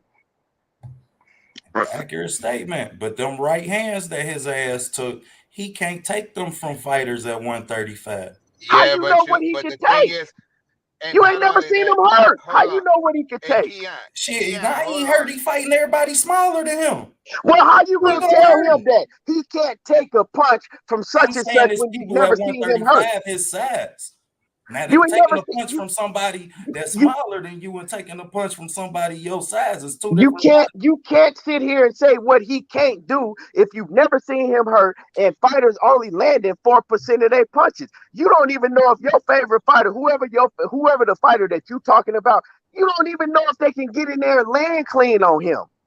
I just seen Valdez do it. Why wouldn't they? You seen Valdez land about 4 or 5 clean right hand, and it wasn't even really they 4 or 5 right hands. You in the 12 round fight, and you talking shit because this man got hit with about four right hands the whole fight, I And he seen didn't him even take get him hit early, flush. just like I knew he and he didn't would, even get hit because he was clean. trying to time me. It's He fighters didn't at even. 135, man. If he take that he take that punch from that right hand from Tank, he go on the bed. You And keep Tank talking ain't about. taking OTB. no You punch. don't know that. Tank is a Did hold on. Isaac Cruz Keon, put Tank to Keon, bed? I mean, did Tank put Isaac Cruz to bed? hold on, hold on. This is another thing. First of all, Tank is a left-handed fighter. Tank is a left-handed fighter. That's number Somebody one. got to Tank is a I can hear him left-handed good. fighter. That's number one, right? The the next thing is that the shots that Valdez threw wasn't nothing that he was sitting on. Those were lunging right hands. They was poking right hands. There wasn't no hard right hands. And Shakur, the only pointing thing I had with Shakur was the fact that he didn't he didn't close the show, and he could have. If he'd have stepped on the gas, he could have got the referee to stop the fight. That's my only qualm with him. That's it. For me, man, like I don't know why we even like talking about Tank. Like Shakur ain't even in the weight class. You know what I'm saying? He let him run 130, bro. That's the first thing. And then on this night, like I just want to give him his props. Like I agree a lot with what I'm hearing. Like I thought he dominated Valdez. He outboxed him clearly and cleanly. Valdez did catch him with some right hands early in the fight, but them same right hands wasn't there in the back half of the fight, which shows that Shakur does have the ability to make an adjustment. You know what I'm saying? And not keep getting caught continuously with the same punch over and over again. I do agree though, and with Coach and with Key, I think everybody's making very astute assessments. I seen him against Caraballo in other fights when people get on the inside with him, give you that shoulder, you know what I'm saying? Throw some hooks down there, throw some uppercuts on the inside, show you got that same head movement on the inside. I would have loved to see that a little bit more, especially in the back half of the fight when he really started piecing up Valdez, not so much early in the fight. But you know, that's one critique. And then like Coach said, when you really start stepping to him and you started putting combinations together, go ahead and show that dog. Go ahead and show that aggression and see, you know, if your man is ready to get out of there, if he really is tough, as people say he is. But as far as what he did in the fight, you know what I'm saying? He did his thing, bro. He did what he always does: control distance, fought at his pace, took everything away from Oscar Valdez. Had Oscar Valdez missing with all them left hooks that he was throwing all wild and shit. And he put on a masterclass. This notion that people have that Shakur Stevenson is some person that just run around the ring and use all this lateral movement, that shit couldn't be further from the truth. He'll sit there right with you, you know, half step backs at a time, full step back when you come to him, just controlling the distance, like, you know, very few people in boxing can do. So I'm gonna give him his credit today. I ain't even gonna bring up Tank because I ain't trying to start a whole nother debate. But as far as what Shakur did to Oscar Valdez, he handicapped that man and he dominated that man. You know what I'm saying? As far as judging him against other fighters, y'all all know how I feel. I ain't gonna get into all that. I think he the goods, bro. I think he the truth. And he did his thing against Valdez and Valdez at 130. Like shit, who else you got besides Shakur? Like who gonna beat him, bro? Who else you got just beating that man like that? Nobody. So he beat a world class top level fighter. I'm gonna give him them props. As far as 135, we'll see. That's an extra 5 pounds. Maybe like the guys at 135 are stronger, but shit, maybe he's stronger. Maybe he hit harder at 135. So you know, I want to see him move up. If he's not able to unify with a Galwa in the WBA, Gutierrez and Hector Luis Garcia, we gotta see what's up with that Super WBA belt because it's tied up right now and it's vacant and shit. So if he can't go unify with Ogawa, maybe get you a defense or two. But it's time for him to move up and hopefully we all want the smoke. We all our questions about who's the best between 130 and 140. Hopefully, in the next 2 or 3 years, that should get answered, man. But right now, it's Shakur Stevenson time. He did his thing. He shined. He unified. And at the end of the day, I give him this. Devin Haney ain't fought yet. So out of this young group that we all talk about, whether it's Tank or Haney or Shakur Stevenson, Stevenson the first one to unify, bro. So he deserved that. He deserved that prize. He leading the new school right now. Will he retire on top? Will he be considered the best when it's all said and done? Shit, we don't know yet. I got my guy. Everybody else got their guy. Let's see him fight and see what happens. But Shakur put on a great performance. The only critiques, just to finish up again, fight more on the inside when you controlling the shit because you do have those skills. And step on the gas on these dudes when you know they can't mess with you, bro. And that's all I got, bro. Yeah. And before I pass it, my man Holmes Enterprise says he still haven't been in a dog fight yet. And I don't know exactly what he mean by that. You know what I'm saying? But that could could go. I don't know what he mean by that. You know what I'm saying? But that could go a lot of different ways. You know, but a lot of people use that and saying, "Oh well, he still ain't proven," or he still. And I'm gonna say this right: being in a dog fight don't mean like, oh yeah, you proven and that. He hasn't been in a dog fight because he's that good. To me, you know what I'm saying? Yes. It's showing that he is that good and he just on that level to where he don't need to be in dog fights. You feel me? And y'all gotta stop with this bullshit. Oh man, he can't take such and such punch. That shit sounds silly to me to say that shit because first of all, the game is to be hit hit and not be hit, right? And then you can't say that what punch somebody can't take if you ain't seen them take it yet. You know what I'm saying? Well, we seen Shakur get hit, and he got on that Where you seen Shakur get hurt at? Nakatila hit his ass, and he said, "They said, why was you boxing?" He said, OTB, "Because I ain't want to get hit again." OTB, this is boxing. Boxing. Everybody gets hit. If a person say they don't want to get hit again, then how am I wrong for questioning the people he's saying these fighters' names? Where have you seen him hurt? So if Never. He didn't even know he was hurt. Horse, you don't Here's where OTB fucking up. He didn't even know when Nakathila hurt him. He heard what Shakur said after the fight. But during the fight, you couldn't tell when Nakathila hit him and hurt him and when that point was. Because if you, because OTB, if that was the case, you wouldn't, every time you mention anything about Shakur getting hit by Nakathila, you refer to what he said, not when it happened in the round. And I'm telling you that when it happened in the ring, he got on that horse. He stay on his horse. OTB, it is not Shakur's game to take punches, bruh. He controls distance. That's what he did with Valdez. Those right hands that you're talking about, they were glancing right hands. He didn't even hit him flush. You know why? Because Shakur was backing out of the gate already. With Shakur being in a southpaw stance and Valdez being front foot heavy on his left foot, he was having to get up on his toe to even extend to throw the right hand. And Shakur here's where I agree. Here's why I agree with OTB though. Here's the point that does make it valid. Like, can Shakur take him? We don't know that, but what we can say, and what I think is it will be a fact with absolute certainty is that if Valdez at 5'5.5" with a 65-inch arm reach, if he can catch Shakur with a right hand, then you can beg to question if someone is more explosive, if someone has better timing, if someone has faster hands, if someone is longer, maybe they can hit him too.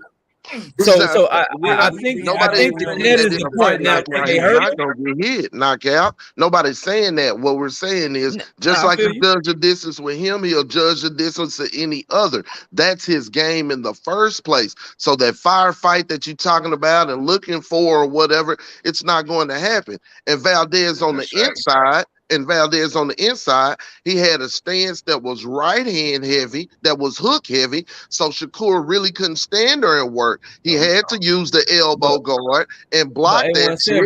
Here's the thing, though. Just like I can't say, yo, Shakur gonna get hurt if somebody hit him. Just like I can't say that. You can't also say, well, shit, that's not gonna happen. Shit, he controlled this. That's just not gonna happen. No, bro, like it's like it go both ways, fam. Just like we can't guarantee that Shakur can get, that he can't get touched or he can't get hurt. We can't say that because maybe that man got a chin like Triple G or some shit. But just because he controlled the distance and shit against Valdez and shit, bro, and these other fighters, as he moves up and fights better fights, that's why we got to see the fight.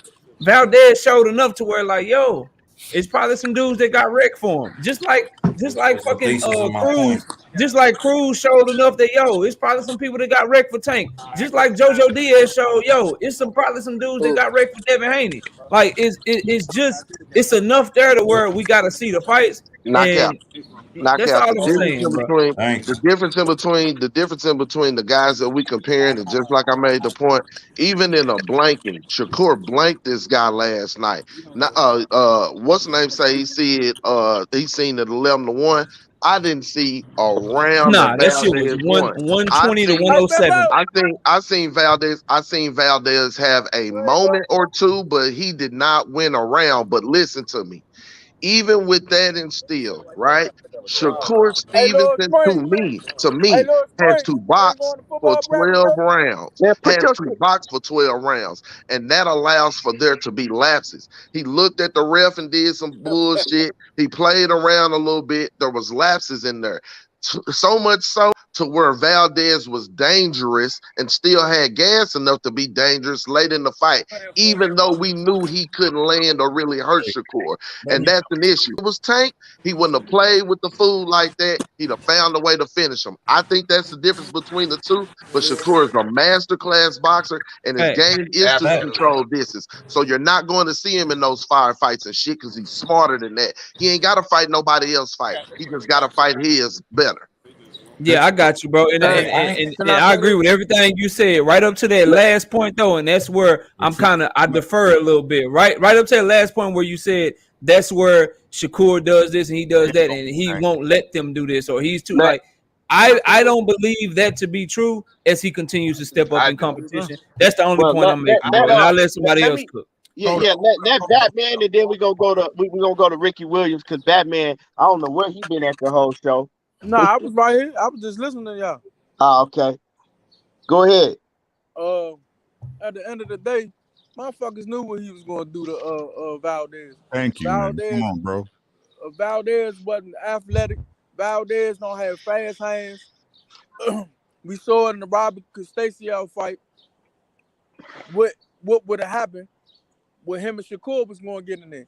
Come on, man. At the end of the day, if you have a more athletic fighter in front of Shakur, it's going to push Shakur even more. He can't do all that shit he was doing against uh, Oscar Valdez for real. And on the real, it supposed to be Shakur and Robert Castasiel for real. If you want to, you know what I'm saying. Facts. If y'all want to do that, at the end of the day,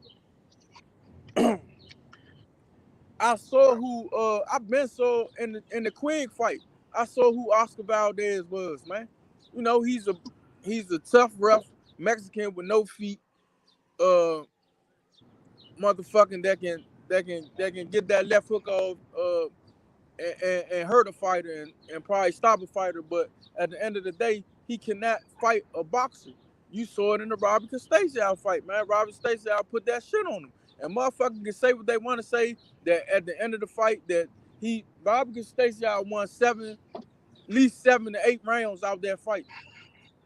But hey, man, you know, Shakur needs an athletic fighter in front of him that's gonna push him and take him where he's not comfortable at. Come on, man. And the only person I see right now out of the whole little group at 130 that can do that is Robert Castasiel and Hector Garcia. But other than that, I mean that'll have a No great shot. chance at because I think Hector Garcia will punch while Shakur is trying to do his thing. And when he's trying to do that little step back and stay in range with his punching, I think Garcia will try to push through it and try to make him go to another level. But uh, And that's he where he did gonna he, get caught right there. he did a hell of a job in beating the fighter that we seen that his style of fighting could dominate. And and with and then Shakur, he wasn't going to take the laps that everybody said that Castasiel took that I didn't see. But you know, it is what it is. Um, I mean, I mean, I hear what you're saying, Bat, but you know, at the end of the day, them fighters that you name, Shakur gonna dominate them just like he did Oscar Valdez. It ain't gonna be the same type of fight, but like I said, Shakur is well rounded. You know, y'all gonna learn. Like I said, I mean, every fighter that's on the skill level that's great like that, everybody is always going, well, man, but he didn't do this, or but he didn't do this, or he didn't engage, and it's always gonna be that. You know what I'm saying? But y'all gonna learn. Shakur that dude. The only Ain't Keon, nobody at 130 got no wreck for him, bro. Nobody, in my the opinion. only the only like I said, the only knock that I had on Shakur is a fucking young Jedi. Motherfuckers say what the fuck they want. That motherfucker is cold. That motherfucker he's a master at fucking at distance. He's a master boxer. They can say whatever they want. He punches sharp enough to where it's gonna make a motherfucker think twice before they just run up in there and think you're gonna just mix it up with him. That shit ain't gonna happen like that. He's sharp. And my thing is this: the only thing I knock out, like I said, the only knock I have on him in this fight was the fact that he could have stepped on the gas and got him out of there. That's it. That's my only knock. He could have stepped on the gas and stopped him, and he didn't do it. That's my only knock that on this fight. Besides that, that dude performance was exceptional. That motherfucker looked good. And of course, it was against Valdez, but we're not gonna discredit Valdez all of a sudden. You should. Because Shakur made him look fucking mediocre. And that's what's going on right now. You should. Just because Shakur made him look mediocre. To be fair, coach, he looked like hot garbage in his last fight too. Last fight. To be fair. Well, see, being, man, y'all not keeping it a being, bro. Ricky and knockout. I disagree with that because in the first half of his fight with Robinson Conceição, yeah, he looked like garbage, but he made an adjustment. Right, he made an adjustment, and he made that fight close in the second half of the fight. And we can watch that bro. I rewatched that shit on my channel and rescored it. He lost 9 rounds to 3, bro. He did not make that fight close, bro. He won a lot of the rounds at the second half of the fight in the Robinson Conceição fight. And Robinson Conceição let off the gas in the second round, and he let Oscar Valdez get back in the fight. I've been saying that since day one. When all y'all was saying, "Oh no, it was shut out." No, it wasn't. No, I said it was 9-3, and it was a 9-3 fight, bro.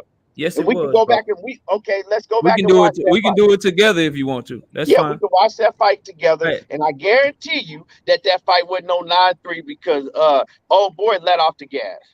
He let off the gas, but Valdez couldn't do nothing with him, and he was still landing. Yeah, no, Valdez was winning a lot of those rounds. Valdez was winning a lot of those rounds against Robert Conceição in the second half of the fight. And we're going to watch that. But we're going to go back and watch that. That's cool, bro. That's cool. Talk to Batman that argued about this. Me and you arguing about it. We're going to have to watch that fight again. Yeah, that'll be fun to do, bro. You know I'm down. Yeah. I'll be quiet. Let you go, Ricky. My bad, bro. Yeah, that's all right, man. Hey, the truth of the matter is, if we want to keep it a being, bro, Shakur did what he's supposed to do and what everybody expect him to do, bro.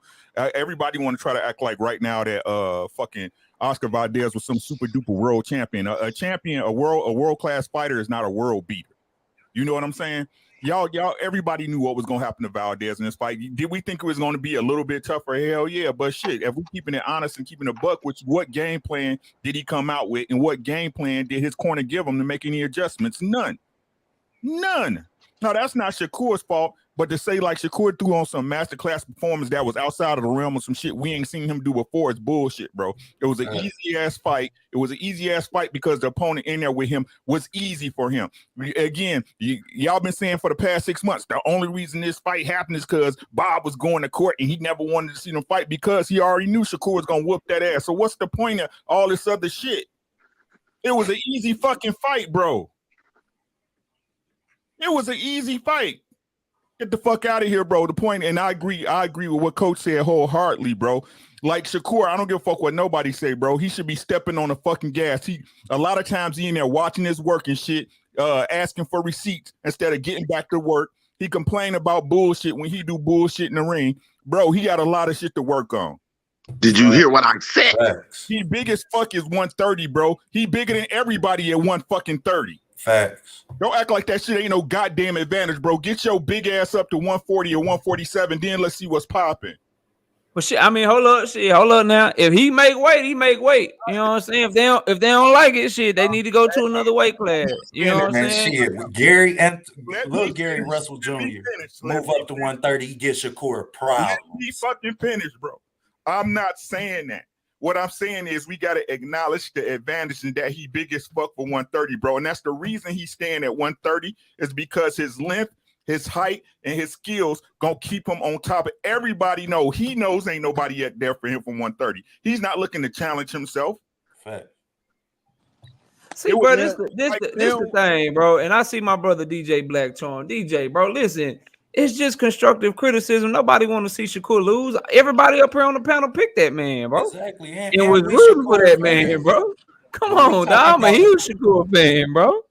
We just see shit differently. That's what make conversations like this fun, bro. Like if we was all up here saying the same shit and agreeing with each other, y'all wouldn't even the show wouldn't be as popping as it is, bro. That's why Key have us up on the panel because we gonna all think for ourselves, bro. Jerron Rummels.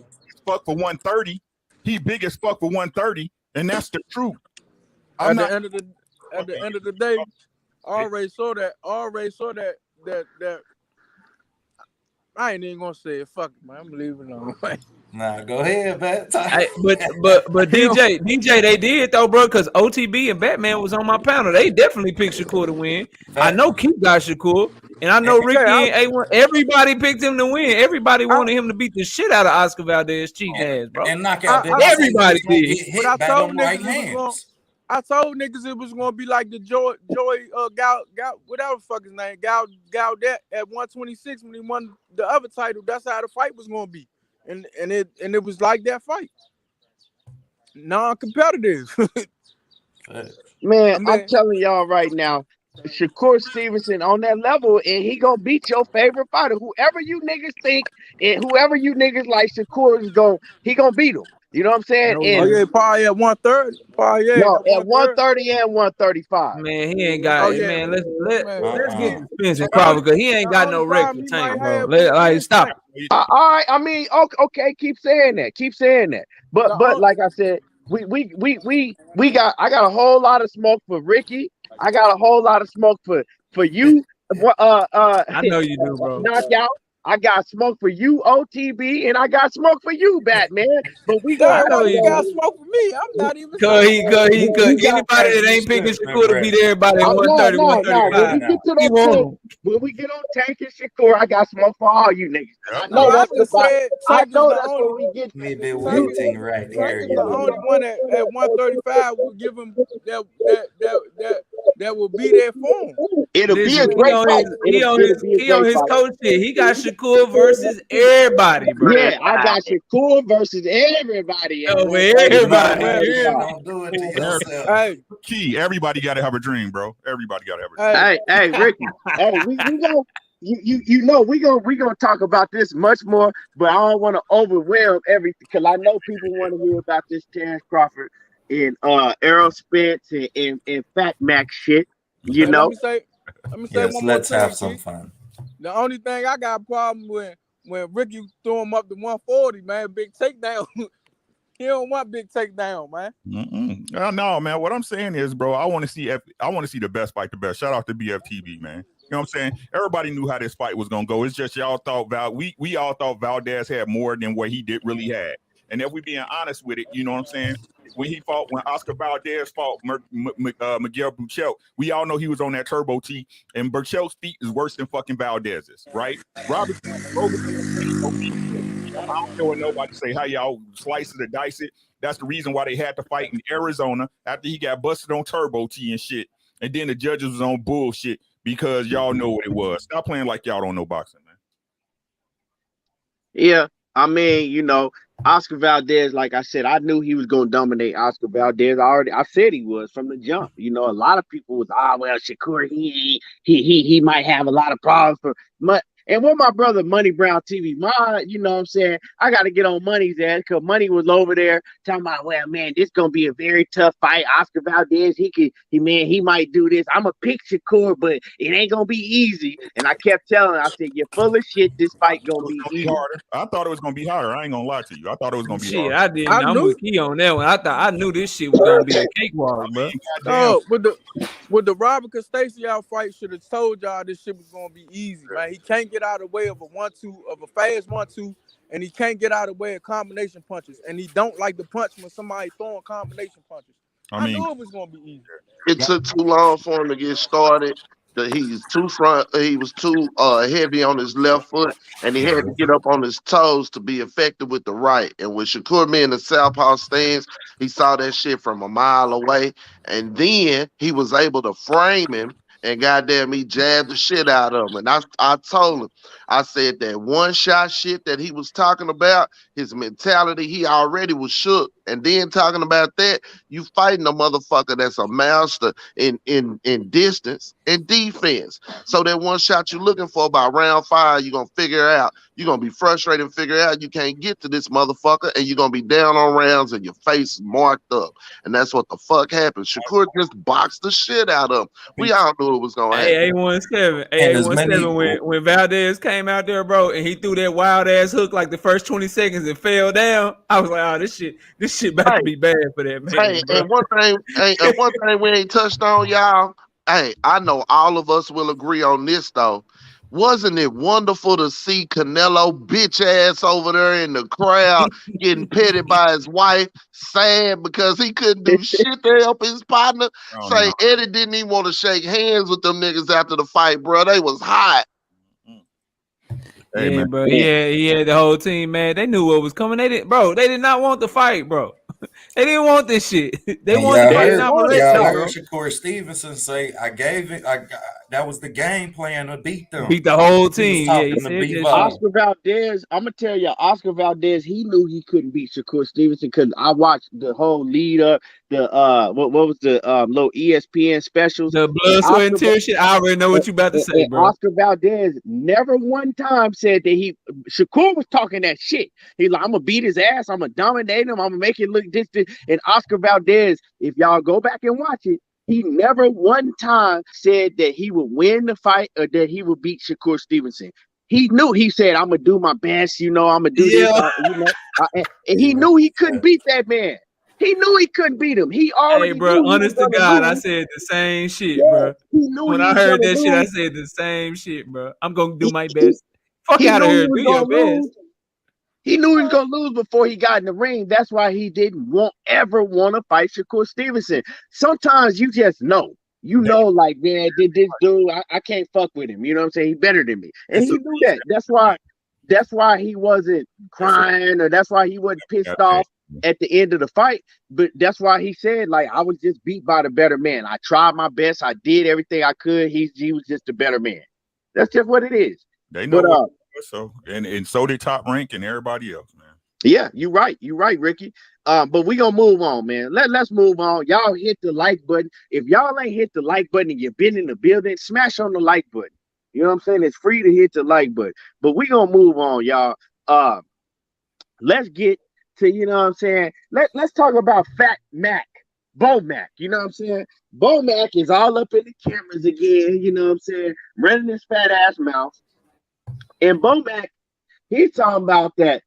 Oh, as a coach, I see the same Errol Spence, and he makes the same mistakes that he's been making his whole career. And he says that we're going to dominate him. So BoMac, if you ask BoMac, fat ass, he said that they're dominating Errol Spence. The fight ain't even going to be nowhere close, and they're stopping him. They're going to dominate and stop him. Well, I'm looking at BoMac, fat ass, and I said, okay, that sounds good, but you didn't dominate Shawn Porter, did you? Hell no. Here he come. Let me get my man World Combat in the building. Okay. There you go. World Combat. My brother OTB needs some backup in this hoe. Yeah. World Combat in OTB. We you know what I'm saying? World Combat in OTB. But a great combination right there, but they gonna get their ass fucked up today. You know what I'm saying? All right, but salute to my brother World Combat, my man Scotty White in the building. So fat ass BoMac, he says it's gonna be a total domination, and then he gonna stop Errol Spence. Well, my thing is, you didn't dominate Shawn Porter, right? You didn't dominate Jose Benavidez. I mean, what top class fighters, A+ fighters, is Terence Crawford dominating? So you telling me he's just gonna go in there and just dominate and stop Errol Spence? That's a negative. It ain't gonna happen. You feel me? It ain't gonna happen. And we saw him have a hard time. We saw Terence Crawford have a hard fight with Shawn Porter that had one foot out the door. Salute to Terence Crawford. He did, he made the adjustment later on in the fight, because I had him losing. You know what I'm saying? Going after the 10th round, I had him losing by like 2 rounds. You know what I'm saying? He made the adjustment. He came back and he did what he had to do, right?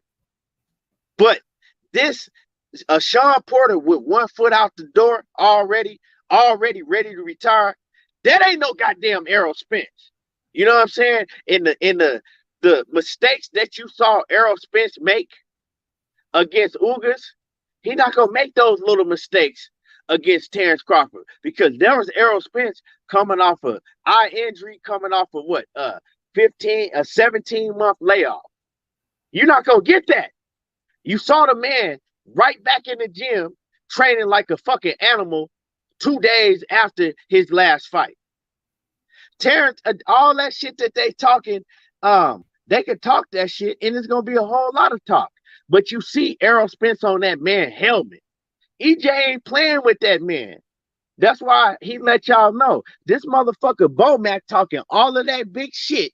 But let's expose his motherfucking ass right now. Let's pull up BoMac's record and let's see what his record look like since he talking all that big shit.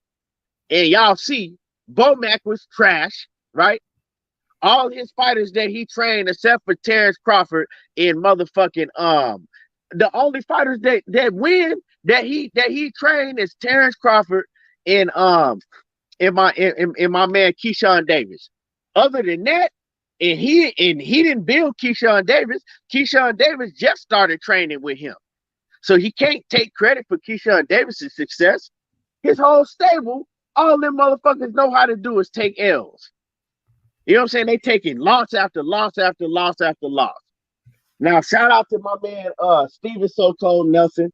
I fuck with him, but he ain't falling a long time. You know what I'm saying? He ain't falling a long time. And put up BoMac's BoMac, Big Mac, Fat Mac, his record again. And anybody that's trying to talk about, oh well, Derrick James, my man OTB, you mentioned Derrick James wasn't good either. Well, 21-7 is way better than what's BoMac's record again? I can't. I have to pull it up on the somebody dropped his sorry ass record again. He had more losses. What was it? 7-14, 7-14 and 1 draw. And he lost to fucking Butterbean when Butterbean was old and washed up. You know what I'm saying? That record ain't no better. Derrick James shit ain't no better. He got one win against a fighter who over 500. Hey, all Derrick his wins James, is against Derrick James was 21-7 and BoMac fucking had a losing record. Motherfucker, come on now. Knockout. That's all you see when you see BoMac's record. He done got knocked out by motherfucking everybody and Butterbean. Derrick James' record to look like that shit too if he ain't fight so many fighters that had losing records. What you say? I said Derrick James' record would look like that too. He ain't got but 5 wins against fighters who over 500. A lot of motherfucking wins. Coulda, if that don't count. We know what BoMac got record was. motherfuckers under 500. How many wins BoMac out of them 7? How many was over cats that was over 500? Man, let's call it duck to duck 817. I just started laughing. We ain't gonna make it a goose, man. Come on, man. And you one see Errol Spence, one shitty and one ass. What's the difference? And y'all see Errol Spence is locked in, he dialed in, and he poking at Crawford. He letting Crawford know, I'm gonna beat your motherfucking ass, and then I'm gonna clown you afterwards. He is the one that's initiating all of the, you know what I'm saying, shit talking and letting Terence Crawford know, hey, I'm on your ass, boy. You ain't finna duck me. I'm coming to take your fucking scrap. Because before, y'all was talking real tough about, oh, Errol Spence, he don't want to mention Terence Crawford. When Terence Crawford brought up, he ain't saying nothing. Now he's saying something because the time is now.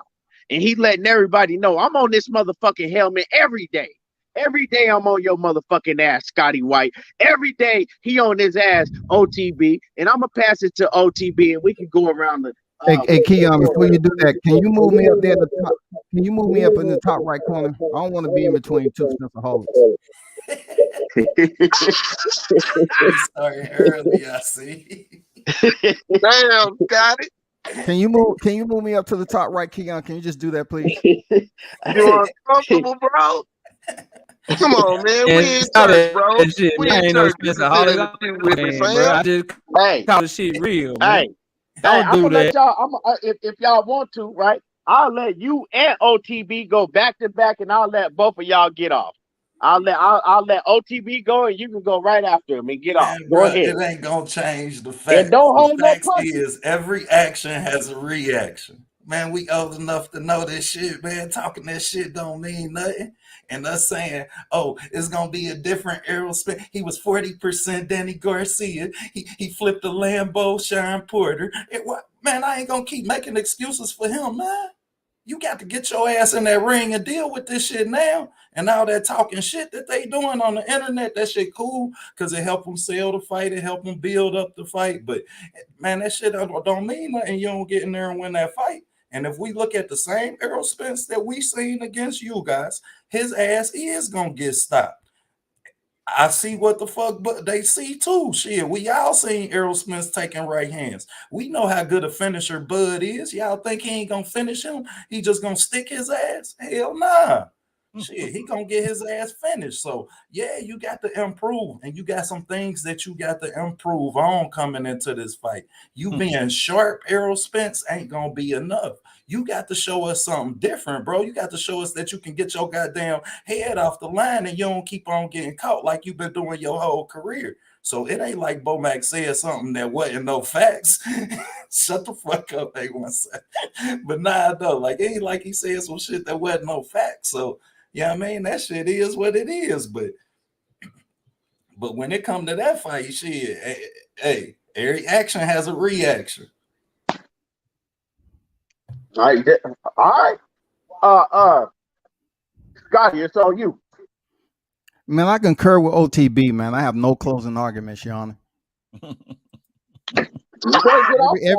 Everything he said was on point, and that's what it is, man. I believe, looking at the last fight and talking to my boy this past weekend, he's stopping Spence, period. I hope y'all around, though. You know what I'm saying? Don't go on vacation or nothing. Stay right here. How you stopping him, Scotty? You'll see play out. You don't think he getting stopped and he got hit in the mouth and told everybody don't move, like he just dropped 100 in the club? Don't move. Hold on. Hey, they ain't gonna have Lawrence Cole to save his ass next fight. Even a ref stop that shit. No command stop when the action's happening. It ain't gonna be that. Hell nah, you gonna have a pit bull on your ass. Bro, please tell me y'all coming harder than this, bro. All they got. We don't need to come hard, bro. The fight's not even have a fight date. When the fight date hit, then that's when the smoke comes. Right now, I just want to hear y'all say y'all realistically worried about this. Like I could say, I'm realistically worried about the pressure that Spence put on and how slow a starter Terence Crawford is and how he might adjust. Can we realistically have this conversation? Hey, bro, it's like I told y'all earlier, man. Bud, the greatest thing since sliced bread, bro. I'm telling y'all, he the best welterweight. Long as you know that, Ricky don't want to be realistic. Don't call me out my name, bitch. I done told you about that. Long as you know, because last time I was on here, you called me a vagina, right? So shut the fuck up. And I just called you a bitch. You is what you is. Shut the fuck up. You can't do shit. Oh, shit. Matter of fact, I saw the fan that you gave that ticket to. When I was in Texas, I saw the fan that you gave that ticket to. I had to buy him popcorn, a soda, or something. You just gave him a ticket and sent them about their way in the nosebleeds, Ricky. What kind of shit is that, man? What that got to do with you? Cause I had to do your cleanup work, bro. You up here talking and bragging about you gonna give a fan a ticket, an active fan, and are you done? In the nosebleeds next to the AC. Let me know when you're done. Don't do volunteer work unless you're gonna give them. Let me know when you're done. A fan extravaganza, man. Don't sit up here and fake the funk like you always do. We never do. That's the problem. And the reason why I wasn't on here earlier is because I had to stop at Costco's and get some estrogen blockers for Ricky. Let me know when you're done. Because I ain't want him up here bitching and whining and complaining like he always do. It sounds like you the one bitching. I'm talking to a bitch, ho. Your mama up here then, nigga. Oh, the mama joke. Oh, nigga, how old are you, dog? How old is he? Keep this shit on the fight, man. I was trying to. He the one came on talking shit. Faggot ass nigga, man. Come on, Ricky. Like Come on, man. I said, bro. All right, Rakina. Like I said, Rakina, be better. Like I said, bro. Bud is the greatest welterweight ever, bro. As long as you know that. I'm telling you right now. I'm telling you right now. Bud is the greatest welterweight ever to put on gloves. Boxing boots. He beats Floyd Mayweather, Manny Pacquiao in the same night. And then, don't forget Errol Spence in the same night too. Don't forget Errol Spence now. And then fight Shane Mosley afterwards. No, we're gonna keep it on EJ Scott, right now. Scott, let him cook. Everybody got it, you know what I'm saying? Everybody got to go. Let them cook. Keon, it's okay when they go off on me. And then you say, "Oh, that's my boy. I didn't hear nobody stop you. We didn't cut you off, bro. No one cut you off, Scotty. Nobody cut you off, Scotty. You cooked. Come on now. Hey, now the whole crew joining together to talk about nobody cut me off. I ain't talking about today. I'm talking about any other day I'm on here. Yeah, we talking about today, right now. I'm not finna let nobody cut nobody off. So go ahead. Ass, man. Get your dick out your booty, man. Now he talking that homophobic stuff. I swear to Get God, your booty out your dick, bro. Man, your shit did not work for you. Your gender reassignment, it didn't work out for you, did it, Rick? Scotty, I understand. That's why you mad. Your gender reassignment didn't work out for you, did it? I'm mad. You came up. That's why you trying to act harder amongst men than you really is. Okay. That's the reason why. Okay, whatever you say, you got it. All right, so here's my thing, bro. Just so I keep hearing this shit, bro. Bug gonna knock out Spence. That's what I keep hearing, bro. And I keep hearing the same shit, bro. That nobody like the shit don't make sense to me. So we got it's a coin that's being flipped. That coin got heads and that coin got tails. And I keep hearing people say, "Yo, Ugas, bro. Ugas keep catching them with that shit, bro. Ugas, man, shit, Bud gonna knock him out." If he catch him with the shit that Ugas caught him with, bro, Bud is going to knock Spence out. He cannot take the same shot. Sounding like that knockout. He cannot take the same shot that he took from Ugas. But then when you trolls too, Scotty. But then when you say some shit like, all right, cool, bro, I give you that. That's a good point. But if Bud getting rocked by featherweights and shit, can he take the shit that Spence is dishing out? Man, you're talking about shit. Can he take a punch from Spence? Come on, knockout. You can better he take than a this, bro. Can he take a punch from Spence? Talking about the same garbage toilet at paper. the same time, they'll tell you that he can't take the punch from Crawford that he took from Ugas. I'm good, OTB. Scotty try to do this all the time. It's cool. He ain't gonna talk over me, bro. But the thing is, you gotta look at it both ways, bro. You only want to see the shit one way, and that's your problem, bro. Did Gamboa have a lightweight fight before he stepped in the ring with Crawford? Did he? No, he moved up. Exactly. Yeah, okay. No, I had to mute myself. Let me go let my daughter in. Let me go let my daughter in the house. I'm gonna come right back and cook. Somebody else go. Google, look it up. They at welterweight now. I'm on that time today. I'm on that time. They at welterweight now, bro. Like I said, man, y'all keep that same energy, bro. Hey, Rick, man, I ain't going nowhere. Slick Rick, the ruler. Y'all keep that same energy, bro. I'm trying to tell we y'all. will. You know that. And then I'm gonna put the film down. I can't wait for him to announce it because I'm gonna put the film down to show y'all. Bud a good little fighter, bro. I'm telling y'all, Bud a good little fighter. OTB. Hey, that's the same thing I you said can make about a whole movie. You can make a whole movie. You can hire Spike Lee, whatever film you want to put down. All right, I'm back. I'm back now. So before I was rude about World Combat Sports. You had time to look it up. We ain't gonna do I ain't looked up shit. I let my daughter in the house, bro. Stop.